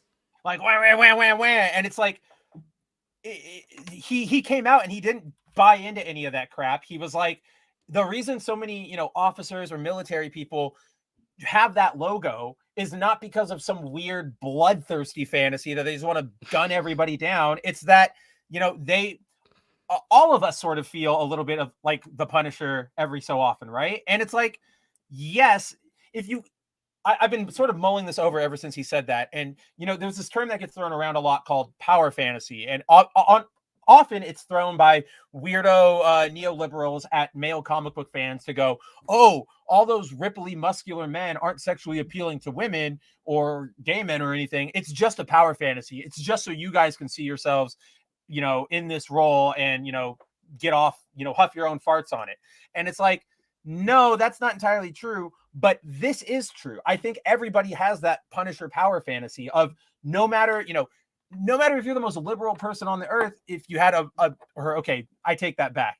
If you're a sane person on this earth, who doesn't have that dream of like, oh yeah, I'm gonna go in and I'm gonna John Woo a bunch of genuinely bad people. I'm gonna go save a bunch of people from a bunch of traffickers, or I'm gonna go bust this drug operation. Right. Obviously, to be the righteous exterminator. Right, exactly. Obviously, we don't go out and do that, but we all have that motive or like that feeling at a time. And the Punisher, thanks to fiction, we get to live that out, right? Punisher's not going around and blowing away the guy selling a dime bag to get through college or something, or the guy who even though it happens maybe like once every blue moon, the guy stealing to feed his family. Like Punisher's not accidentally killing everybody. With fiction, they're able to go, see these guys? These guys are very clearly bad people. You don't want them around. And so then when the Punisher blows away the gang we're like an hour and a half in. The gang of rapists. Underprivileged. Yeah, whoever he's fighting. Whenever it's done, you're supposed to be like, yes, he did it. We do feel safer. So for everybody to start going, oh, why do you like this power fantasy? It's really disingenuous. It's really activism like based. It's really, if anybody raises that to you, they're not serious. They don't really care. They're one of those people who cannot do something unless a corporation tells them what to do. Todd, we'll get to it. Well, I wanted to point out though that Todd corrects us that Garth Ennis wrote the Max series. That I see that in his comment that Garth Ennis is the one. Is that right? Let me double check that. The chat is backing it up that Garth Ennis is the one who wrote the Max series, apparently. Okay, see, that's what I thought, but then I go to I type in Punisher Max into Google, and all the writing comes up as Jason Aaron. Maybe he had a run on it too, and no, because did he? I think maybe he picked the book up after where that is super weird because I'm kind of with you guys there. That's what I thought. It says Amazon credits him with the Max series. So maybe somebody came in and like changed that on the Wikipedia entry because they're okay. No, I found it. I've got it now. It is Wikipedia that helped me with this. But it's all comic book shenanigans. So The Punisher was a book that was running in the early 2000s. That was the book Ennis was on, and that book eventually it stayed The Punisher, but they started putting it under the Max label. And so then when that series came to an end, they relaunched it, and that was when Aaron took it over. And that was in 2009. That was the Steve Dillon era, which is not great. It's got some funny reaction faces, but it's not the best storytelling. So I take back all of that surprise. Thank you so much. Who was it that reminded us of it? Todd, right? Yeah, Todd. Yes, thank you, Todd, for reminding us of that. I'm glad you did. Yeah, I see it all. I see it all. Yeah, Hates Me in HD says Spencer, Google and Disney trying to pull a fast one on you. Yeah, they always try to do that. Just like last week when I talked trash on Elon, and then 5 minutes later he announced that he had actually followed through and paid for Gina's lawsuit. They're listening. They're out to get me. They're working with Big Jacob over there. I know how these conspiracies go. But yes, so obviously Bernthal is one of the very, very, very few people who probably truly understand their comic book role or their comic book universe role, if you will. Probably like him, RDJ, Hemsworth, and I don't even know. I really can't think of anybody more current than like the original Avengers, but he clearly cares. So from there, as we all know, Daredevil Born Again is a thing. It's the Disney attempt at making or bringing Daredevil into the MCU. It's going to be a Disney Plus show. As we all may remember, last year, they completely scrapped what they were working on in about August, September, October, around then, and said, we are just redoing everything almost from the ground up on this show because it just wasn't working out. With that scrapping, we did find out that they did plan for at least one episode of Frank to appear in that Born Again, but it seems that probably was going to be it, because in this article, as it was revealed, and I believe who wrote this one? This was Jacob, of course. So, why don't I let Jacob take it? What am I doing here?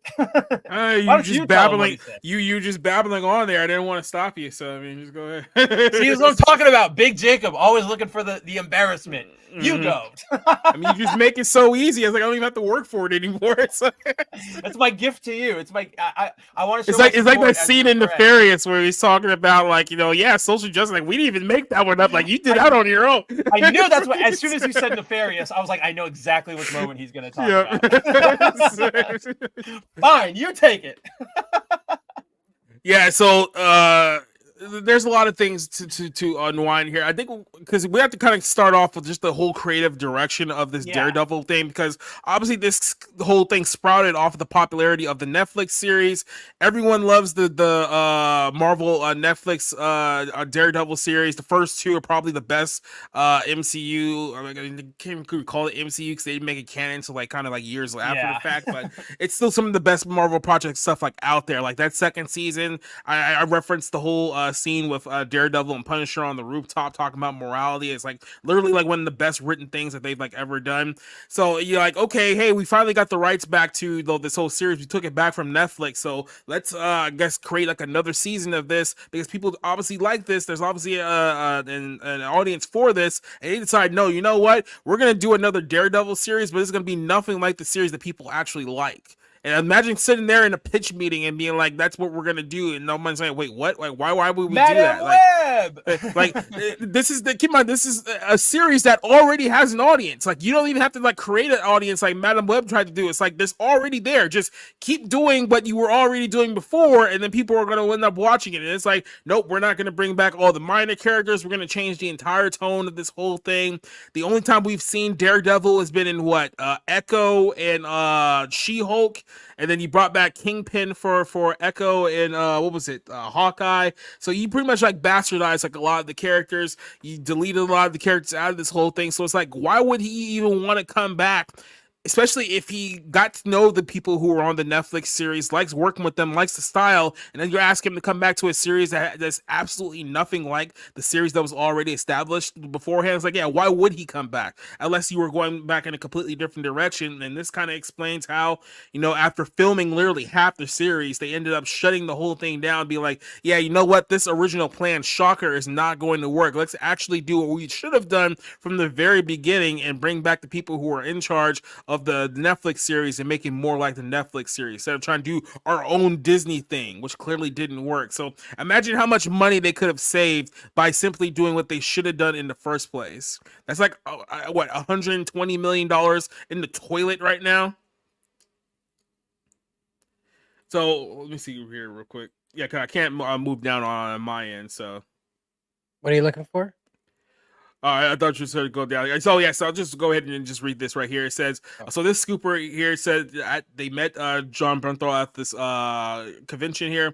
It says, I had the pleasure of meeting John again today. I'm going to talk to him about Daredevil Born Again. He told me that he hated what they were doing with Daredevil before the whole rewrite. He actually turned down the project, but now that Karen is back, among other things, that he's back in. So like I said, the whole concept here is that he's going to come back for a cameo here in this whole thing. Now, I don't know how this is going to be structured. Like I said, they're quite literally reshooting this entire thing. They have 9 episodes worth of dead footage because the direction was just terrible. So it's they're gonna have to throw all of that away and go to a completely new thing. This is why this film, not this film, but this TV series probably won't see the light of day until 2026, barring any other reshoots or delays and whatnot. And this whole situation is just a mirror of what the whole MCU has become now. How many productions, both movies and TV shows, are we talking about here that are delayed due to production issues because of poor quality? We've seen this now with the Thunderbolts has been delayed, Captain America 4 has been delayed, Blade has been delayed, Ironheart has been delayed indefinitely. We don't know what the heck is going on with this Agatha series that they keep teasing us about that nobody asked for to begin with. And now, like I said, they only just now announced the cast for this Fantastic Four movie that we're supposed to be excited to watch in 2027. Good luck with that one. So nothing that they're doing right now is makes any sense whatsoever. And I think John realized that, and he was like, dude, I'm not coming back for this crap. I'm not going to have my character get crapped on like you guys did in She-Hulk. It's like I'm gonna sleep with some skanky lawyer and then like go Punisher, walk of go shame. yeah, exactly right. And you know that they, if you put Jessica Gal in charge, that's 100% exactly what you would do. Or either have him like kill some kind of cop or something like that, because you know that they absolutely despise like everything that his character is written on. They would have the Punisher, like he'd be out doing something or whatever, and then he would see like a young black kid get gunned down, and then he would decide, oh, my mission is to take out all the cops. And it's just like, you're dumb, like that, ham-fisted, shut up. Yeah, it's not the character at all. And so then he told me that apparently he's been turning down Marvel when it comes to playing the Punisher over and over again because they haven't been getting it right. The small part that he's in now in Daredevil Born Again is good in his eyes. So yeah, so he'll have some kind of small role in this whole series. And like I explained to you before, this was supposed to be an 18-episode series that was going to be on Disney Plus. I believe it was supposed to have already debuted if it wasn't for all the delays and all the reshoots and then the strikes and all that good stuff. They even admitted that we literally shot half of this before we decided that it was shit, which is just like I said, I'm trying to use common sense and trying to like lower my IQ to understand how do you shoot half the series before somebody comes to the realization that we can't release this. How do you film half a series before you come to that realization? Like I said, it's Marvel, baby. I think I gotta like legitimately ask the question here. Is like, is my idea of like a pitch meeting just completely outdated now? Like, is this the whole like idea of that we're just gonna get a bunch of people in a room and talk about what we're actually going to do, and then see if we're gonna greenlight this or not? Is this a myth? Has this never actually happened in Hollywood? I'm only just now finding out now at the age of 35 that this has all been a lie this whole time. That pitch meeting series completely fake. It comes from there. Like they came up with the idea. No, like you're completely right, and that's sort of, I know that was one of the big problems, and of course we can only trust Iger as far as we can throw him in his multiple showered offices, but that's why Iger said what was it, like we're going to start going back to how we used to do things. We're going to have pilots, we're going to have showrunners, we're going to have actual director teams. And so I think I don't understand how they got so far in filming without coming to that decision, but I think it's part of that. Who knows? Who actually knows at this point? Like I admit, I'm one of those people who I am excited about the fact that they brought back Bullseye, because they were like, no, we're not doing that. Netflix Daredevil, not in continuity. Forget it. Get out of here, you nerds. We're not doing that trash. Right, exactly. Like, you wanted a continuation? No, you'll like our characters or whatever. We're gonna bring back She-Hulk. She's gonna be the supporting cast. Like, I got excited about that, but I also just deep down, the disaster that went on behind the scenes here, the fact that they are not entirely scrapping it. Like they've said that they're going to keep some of the scenes that they've already shot.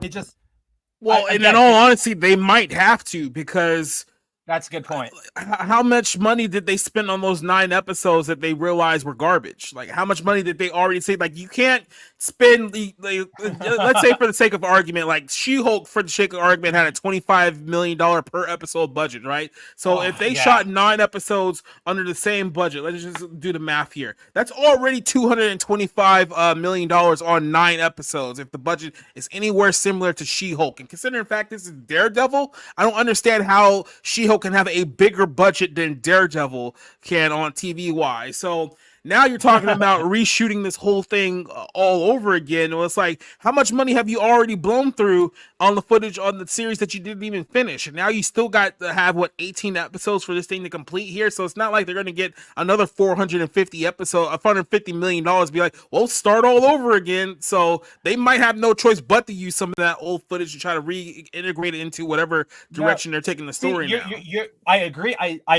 I hear your point and I agree with it, but I think you're looking at the wrong spot. I don't think they're going to, yes, they'll reuse a couple bits from what they originally shot, but if they really want to, boost that runtime with stuff they already have, just show us the full fight from Echo. make that, like, throw it in there. We know that you guys apparently cut like 90% of it. Like, like that's another part of like just how disastrous Marvel is with their money. They went and they said, here, we know what people want. People want Daredevil. Let's give a good, long, decent scene with Daredevil. And then whether through creative decision or just as, we've gone through many times on the show, the fact that nobody on that show could fight, especially Echo herself, that they had to scrap it. Like, there are points here in this creative process where somebody needed to come in and go, what the hell are we doing here? Like, what are we doing here? And because everything was being run by committee, you don't get that. You don't get a creative vision. You get check boxes. You get lists. You get, are we hitting that? Are we hitting this? Yeah, we did that. Yeah, we did this. So, yeah, like that's what I want to be excited for. Daredevil Born Again. I do. I want to be excited for something. I'm not gonna lie, but I've been burned too many times before. I know how this goes. You've absolutely murdered my soul, and now I'm sad. Now I'm the unhappies because you really have nothing for me there. I obliterated your soul, but I believe the law of equivalent exchange applies here. Where if I obliterated your soul, I believe we have to obliterate the object. Oh wait, I'm skipping ahead on our gigs. What do you got for me, Cider? What do you got behind us? I thought we were lasering Captain Marvel, but apparently not. Yeah, this is, keeping with our theme of superhero movies, bad decisions, all that fun stuff for tonight's show. Have you seen this? Have you heard about this? So apparently they shot a different ending for the Marvels that ended with Carol Danvers straight up dying. So there's not a lot to the rumor, or not even rumor. I'm sorry here. I just have to pause just real quick to hold that thought. When I heard this story and I heard this idea, it literally, okay, so if you guys don't know, when we're done with these like streams here, we always play a video from Tom Grossi, who, by the way, just got named NFL fan of the year. That was so cool. That was awesome cool for him. But so he has this bit where he does like the screenwriter bit for the NFL, where he basically just like recaps like the week of like football, if it's actually being scripted, right? And I was thinking to myself, imagine like his character telling like Brie Larson like exactly how like the Captain Marvel movie was gonna go, and then Brie Larson just continuously like be like annoying throughout the entire process too. He decides like, you know what, we're just gonna go ahead and kill your character off the movie. Also, the character's like, wait, what? You're gone. You're gone. And honestly, I'm glad you bring that up because that's gonna play into what we're going to get into. So it's not a rumor so much as it is confirmation. The actress Zawe Ashton, who is Dar-Ben in the movie, she is, what's his name, Tom Hiddleston's girlfriend, I think, which is wife. The reason wife is she something. They're in a relationship, but yeah. So Zawe Ashton made a stop by the comicbook.com Phase Zero podcast. I'm sure nobody here checks that out voluntarily unless there's something like this where somebody else has highlighted it. But they were talking about, her experience filming the movie. And at one point she admitted that, quote, there was another ending that we did film where Brie and I are kind of in space, still having it out, and they kind of combust together. And that was just a day on wires hanging out with Brie, which is surreal and fun. But yeah, there were a few different plans, I think, end quote. So if you guys have seen the movie, you'll know that at the very end of the movie, when Dar-Ben actually cracks open the reality or whatever, she starts to, like, she disintegrates. She just, goes into nothing. Apparently, that was supposed to take Brie with her. And I think, to your point, Jacob, I think that there's a lot of drama both with Brie and with the MCU to that plays into this. What's up, Cider? Wait a minute. So the two of them are just supposed to like drift off into space together, and then that's done. That was gonna be the big old send off to Captain Marvel, who everybody loved, right? So I mean, yeah, like literally, you can imagine like a script writer saying that. You mean I'm gonna die in the movie? It's like how? Like how am I gonna die? It's like I don't know. You hug in space and then you fart and die, and then that's the end. So, I don't know. You hug in space, you farted out. That's the end. We'll work it out in post. Just film it. Yep. But like that revelation. So to me, that tells me two things. One, if you guys remember, there was that rumor way back when, not that back when, like 2023, 2022, from Jeff Snyder, who said that apparently on the scene, or apparently both Mahershala Ali, who's playing Blade, and Brie Larson were not happy with the treatment they were receiving from Marvel. Mahershala Ali, because the script was just complete garbage, and he was like, I'm an Academy Award winner. I should be working with good material. Brie Larson for the same sort of thing, right? We know that Captain Marvel 2 was supposed to just be Captain Marvel 2. Somewhere through production, it got shifted to The Marvels. She was not happy about that. She apparently threw tantrums, acted like a diva on set. We now, with the movie being out, I think you guys might remember that little interview they did where she was like, are you coming back? Are you going to do more? And she's like, I don't know. Do they even want me back? I don't know. Like, she, that very passive aggressive, like, lady response. Like, you guys know what I'm talking about. But that tells me that they did right in her death to kind of get rid of her, because nobody's really that big of a fan of her. I don't think she's made that big of an impact in the greater MCU. And, they have Kamala Khan now, who people actually like. So you can just, wink out, bye-bye Brie, and then also go, oh, and hey, now it's Iman Vellani, who people actually want to watch.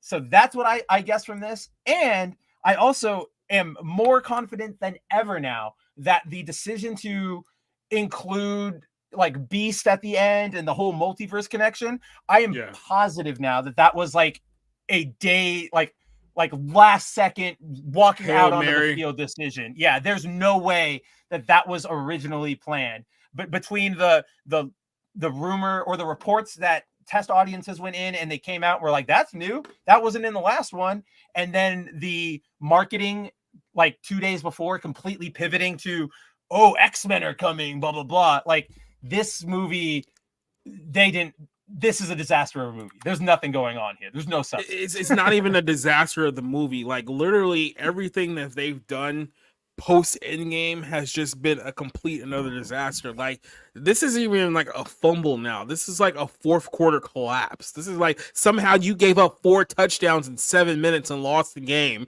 and no one can explain how it happened. It's just, man. No, you know what it is? No, you know what this is? Unironically, this is 28-3.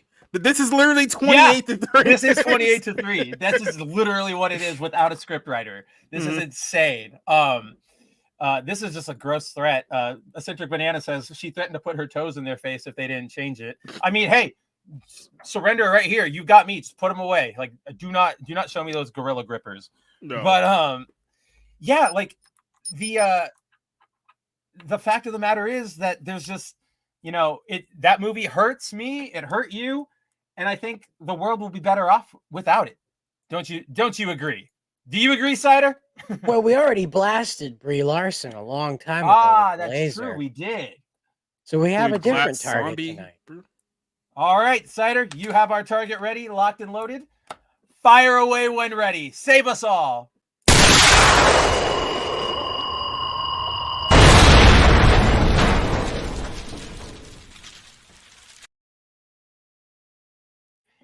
It costs more money to keep you on our payroll and make that graphic than that movie's going to make. I just want everybody to be aware of that. Yeah. Like, what was the joke? I was making the joke back then, way back when, speaking of the Marvels, with Jacob, that like this will be the first movie to make $35 total. Now, you know what? They proved me wrong. They didn't do great. They did $40 total. But now, Madam Web, I feel like this thing is just going to, I want to say it's going to, like, change their plans and have an effect, but we know that doesn't happen. We know that BlackRock will be there, or Blackstone, or Black Pebble, whatever other what is that site called? Satan Inc. Just yeah, Satan there you go. Inc. Yeah, just easy. Satan Inc. They literally just pick one at this point. Right. Yeah. Throw a dart at the board. You're gonna land on somebody with something nefarious going on. Oh, yeah. Tad Wagoner brings up a good point. Look what Toho did for Godzilla -1. It's $15 million.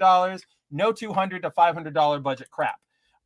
Yes, obviously, like they're proving that you can make a good movie without all this crap. I also wanted to like highlight this comment because I don't know if you guys saw it from earlier today, but there somebody, I don't know which outlet, went to the director and was like, oh, if you were to have make a Godzilla movie in Hollywood, would you want to, you know, are there any Hollywood actors you want to cast in the movie? And he was straight up like, there are a lot of people I would like, but I realize the realities of the situation. So if any celebrities out there would be willing to work for like an eighth of your regular salary just because you like Godzilla, please contact me. And I'm just like, that, like, I can respect that so much. Like, you won, but you're not like going in, you're not buying in, you're not immediately going full Hollywood. You're like look, know what Rock, I did right. We're not spending $30 million just so you can like look weird and take steroids like during the movie. Like we're paying your budget there. So if you want to come down for scale, then yeah, we'll have you all on the film. Otherwise, go lose to Cody Rhodes over there because no one cares. Cody. What was that? Have a super chat. Yes, we do. We have a $10 super chat, Australian from YouTube Me, saying you get less than my kid, but more than my various exes. Hey, we're always appreciative of it here. And you know what? If your kid ends up needing that $10, that's too bad. That's ours now. So he can go to lunch. He can go to school hungry. He can go eat SpaghettiOs for dinner. Now, out of all this horrible cinema we've seen tonight, I do want to show you guys something good. I'll tell you what this is at the end. About 2 minutes, but it's very well done. Very well done. I saw you reacting to this on Twitter earlier this weekend, and I was like, yeah. Kino. Ladies and gentlemen.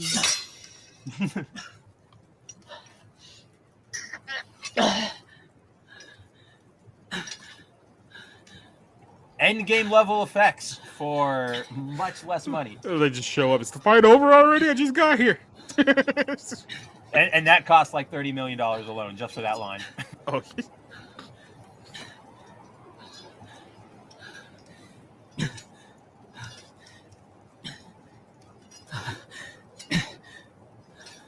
宇宙に光る無数の星。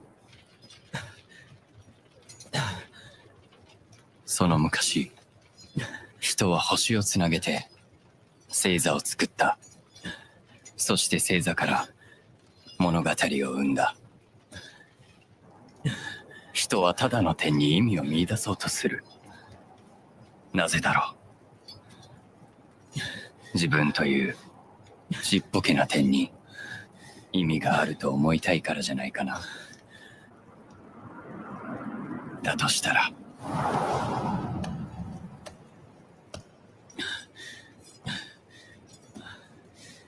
みんな片付いちゃったよ。まだ続けんの？今君が生きていることに意味はあるのかな。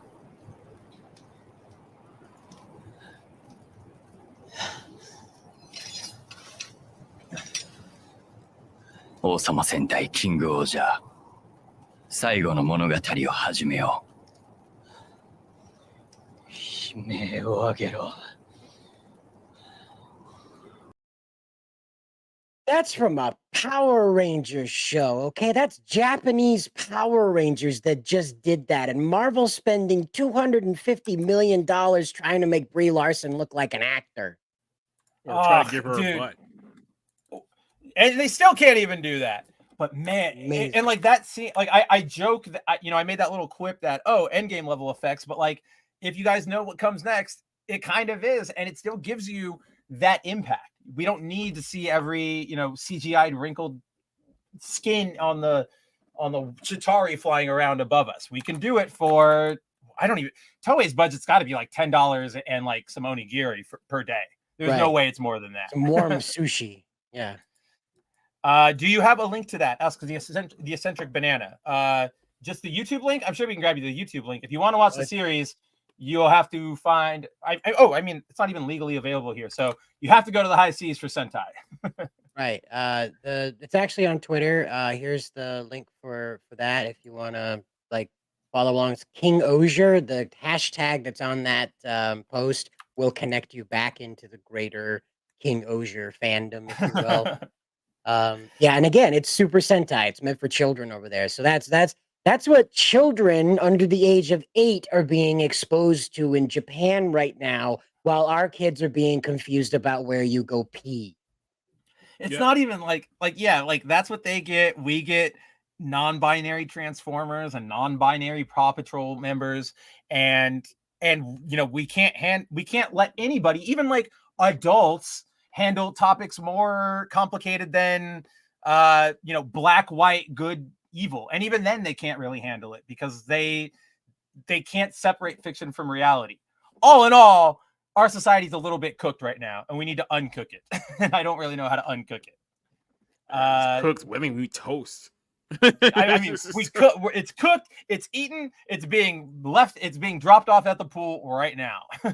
Yep. Yes. Geek Detective Pierce says, looking at the topics being covered tonight, I'm reminded of a quote from the X-Men via Sir Ian McKellen. They never learn. And honestly, I think that is probably the best punctuation we can put on that episode. Marvel does not learn. That for all the, good steps they might be making with things like bringing back Bullseye, and I know a lot of people enjoyed the Wolverine and Deadpool or the Deadpool and Wolverine trailer. For all these, little hints that, we keep going, oh, maybe something's changing.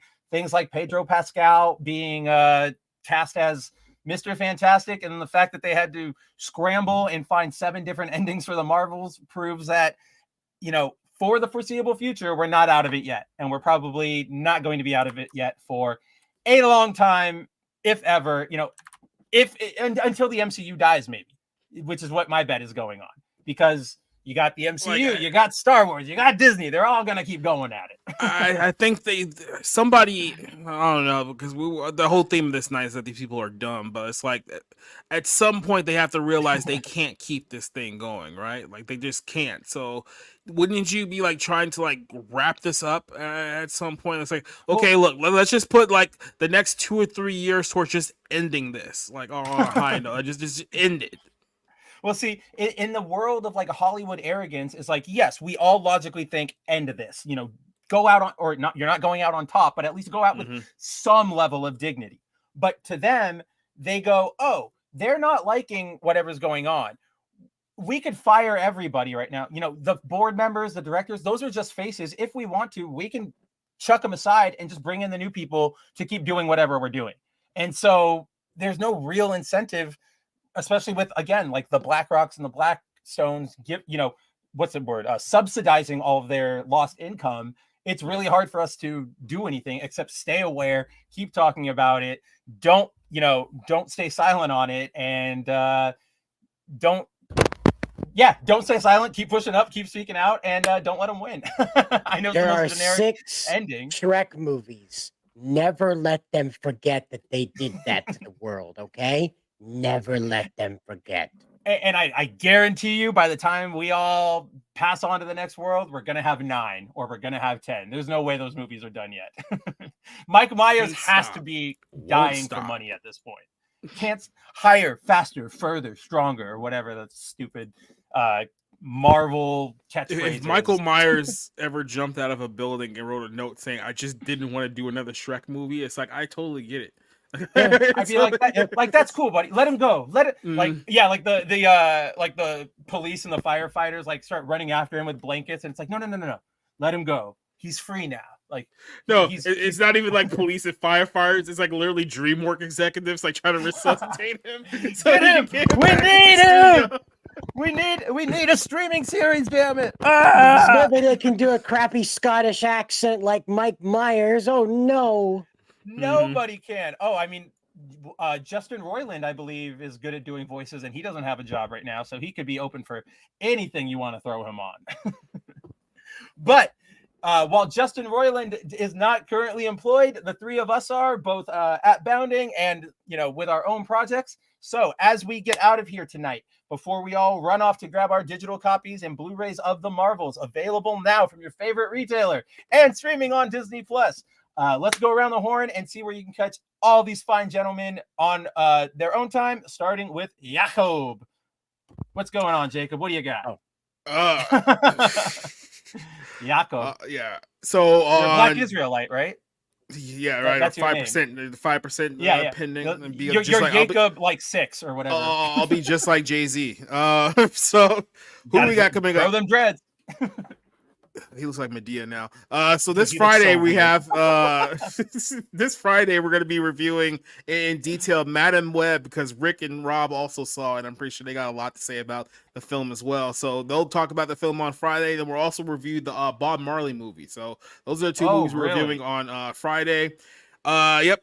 This Monday on the Bible Lens podcast, apparently I'm supposed to have somebody on this show to talk about faith and kind of the road to faith and maybe the road off faith, and a whole bunch of interesting conversations that we can have within a 90-minute time frame. We only got 90 minutes, so just a little forewarning there. They'll make it 8 hours, so we got that kind of time here. But I got to scale back my notes really hard now.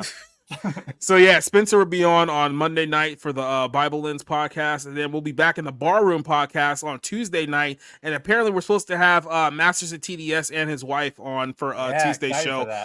I know she's kind of sick right now, so hopefully she will be better by the time that show starts. But they did say they'll make time to join us on Tuesday night, and that's what I got coming up there. And then, like I said, I'll have some video reviews up. I'll have some articles up over the next few days or so. So that's everything that I got working on here. Yeah, my entire rebuttal or all the material I'm going to bring to the show is just those really infantile, stupid atheist questions where it's like, if God existed, why is there pain? If God existed, why are people sick? I'll just it's gonna be like, well, if God existed, how come he didn't make the world perfect? And that's it. Let's read Genesis 1. Let's go. Hello. This is kind of the basis of everything, people. Yeah. Cider, my friend, what do you got? Sneeze. Perfect timing. Bless. There's two of them. I read the news abounding when I'm not sneezing my brains out of my nose. So I don't know. Tune in when I upload videos here. All right, go. I was gonna say another thing that I forgot. In 2 weeks we're also gonna be doing another movie night. It might be one of the last couple of movie nights we'll be doing until my sports show starts on in March. So finally it's starting. I want that sports show so bad. We can talk about amazing topics like the combination of cringe Pfizer commercials followed by cringe Budweiser commercials. Like I can't be the only one who noticed that combo, right? Like it was back to back. I was just like, come on, you guys are trying too hard. I think we even talked about that on Monday, me and Cider. It was like that whole Queen commercial that Pfizer did. It was like, hey guys, this is nifty little quirky Queen song. Let's all sing about Queen and forget about the fact that people are dying of heart attacks at 28 years old, just mysteriously. That's all it was. It was that song, like, oh, remember Queen? And then like, look at all these great unrelated scientists to our like business. I'm like, you don't get to claim like Marie Curie. She did science. She didn't do Pfizer science. Like, get the hell out of here. It's like people are dying of turbo cancers right now, and you want us to be distracted by a Queen song. You really knocked it out of the park this time, Pfizer. You really did it. Yes, as for me, as Jacob let you know, I will obviously be on the Bible Lens on Monday, which, it's going to be a really fun discussion. I'm really looking forward to it. Obviously, he's got the religion. I've got the secular side. I want to learn more. I want to hear more. It's going to be great. Stop on by if that's up your alley. If you want more of me, every Friday at 5 p.m., I host my own live stream over on my channel, Studio Kabuto. Good, the Mad, the Ugly. It's your number one spot for, deep dives into some of the topics we might not get to around this show or around the sphere, like anime, video games, toku, all that fun stuff. If that's up your alley, come on by. Again, every Friday at 5 p.m. As always, you can stop by Bounding Into Comics at same bat time, same bat channel next week for another episode of the 01 stream. Like Cider and Jacob touched upon, we've got video content coming out almost every day of the week. Cider's always dropping a daily take, a daily read of the biggest news stories. Jacob and him host Monday Rewinds, where they break down the biggest news stories of the weekend. And then, check out all the stuff they do on their own time. Check out the website whenever you can. Follow us on Twitter. Smash that bell, smash that like, all that fun Twitter hubbubaloo. And with that, I think that is the end of tonight's 01 stream. So with that, take it easy, everyone, and we will see you next week. See ya.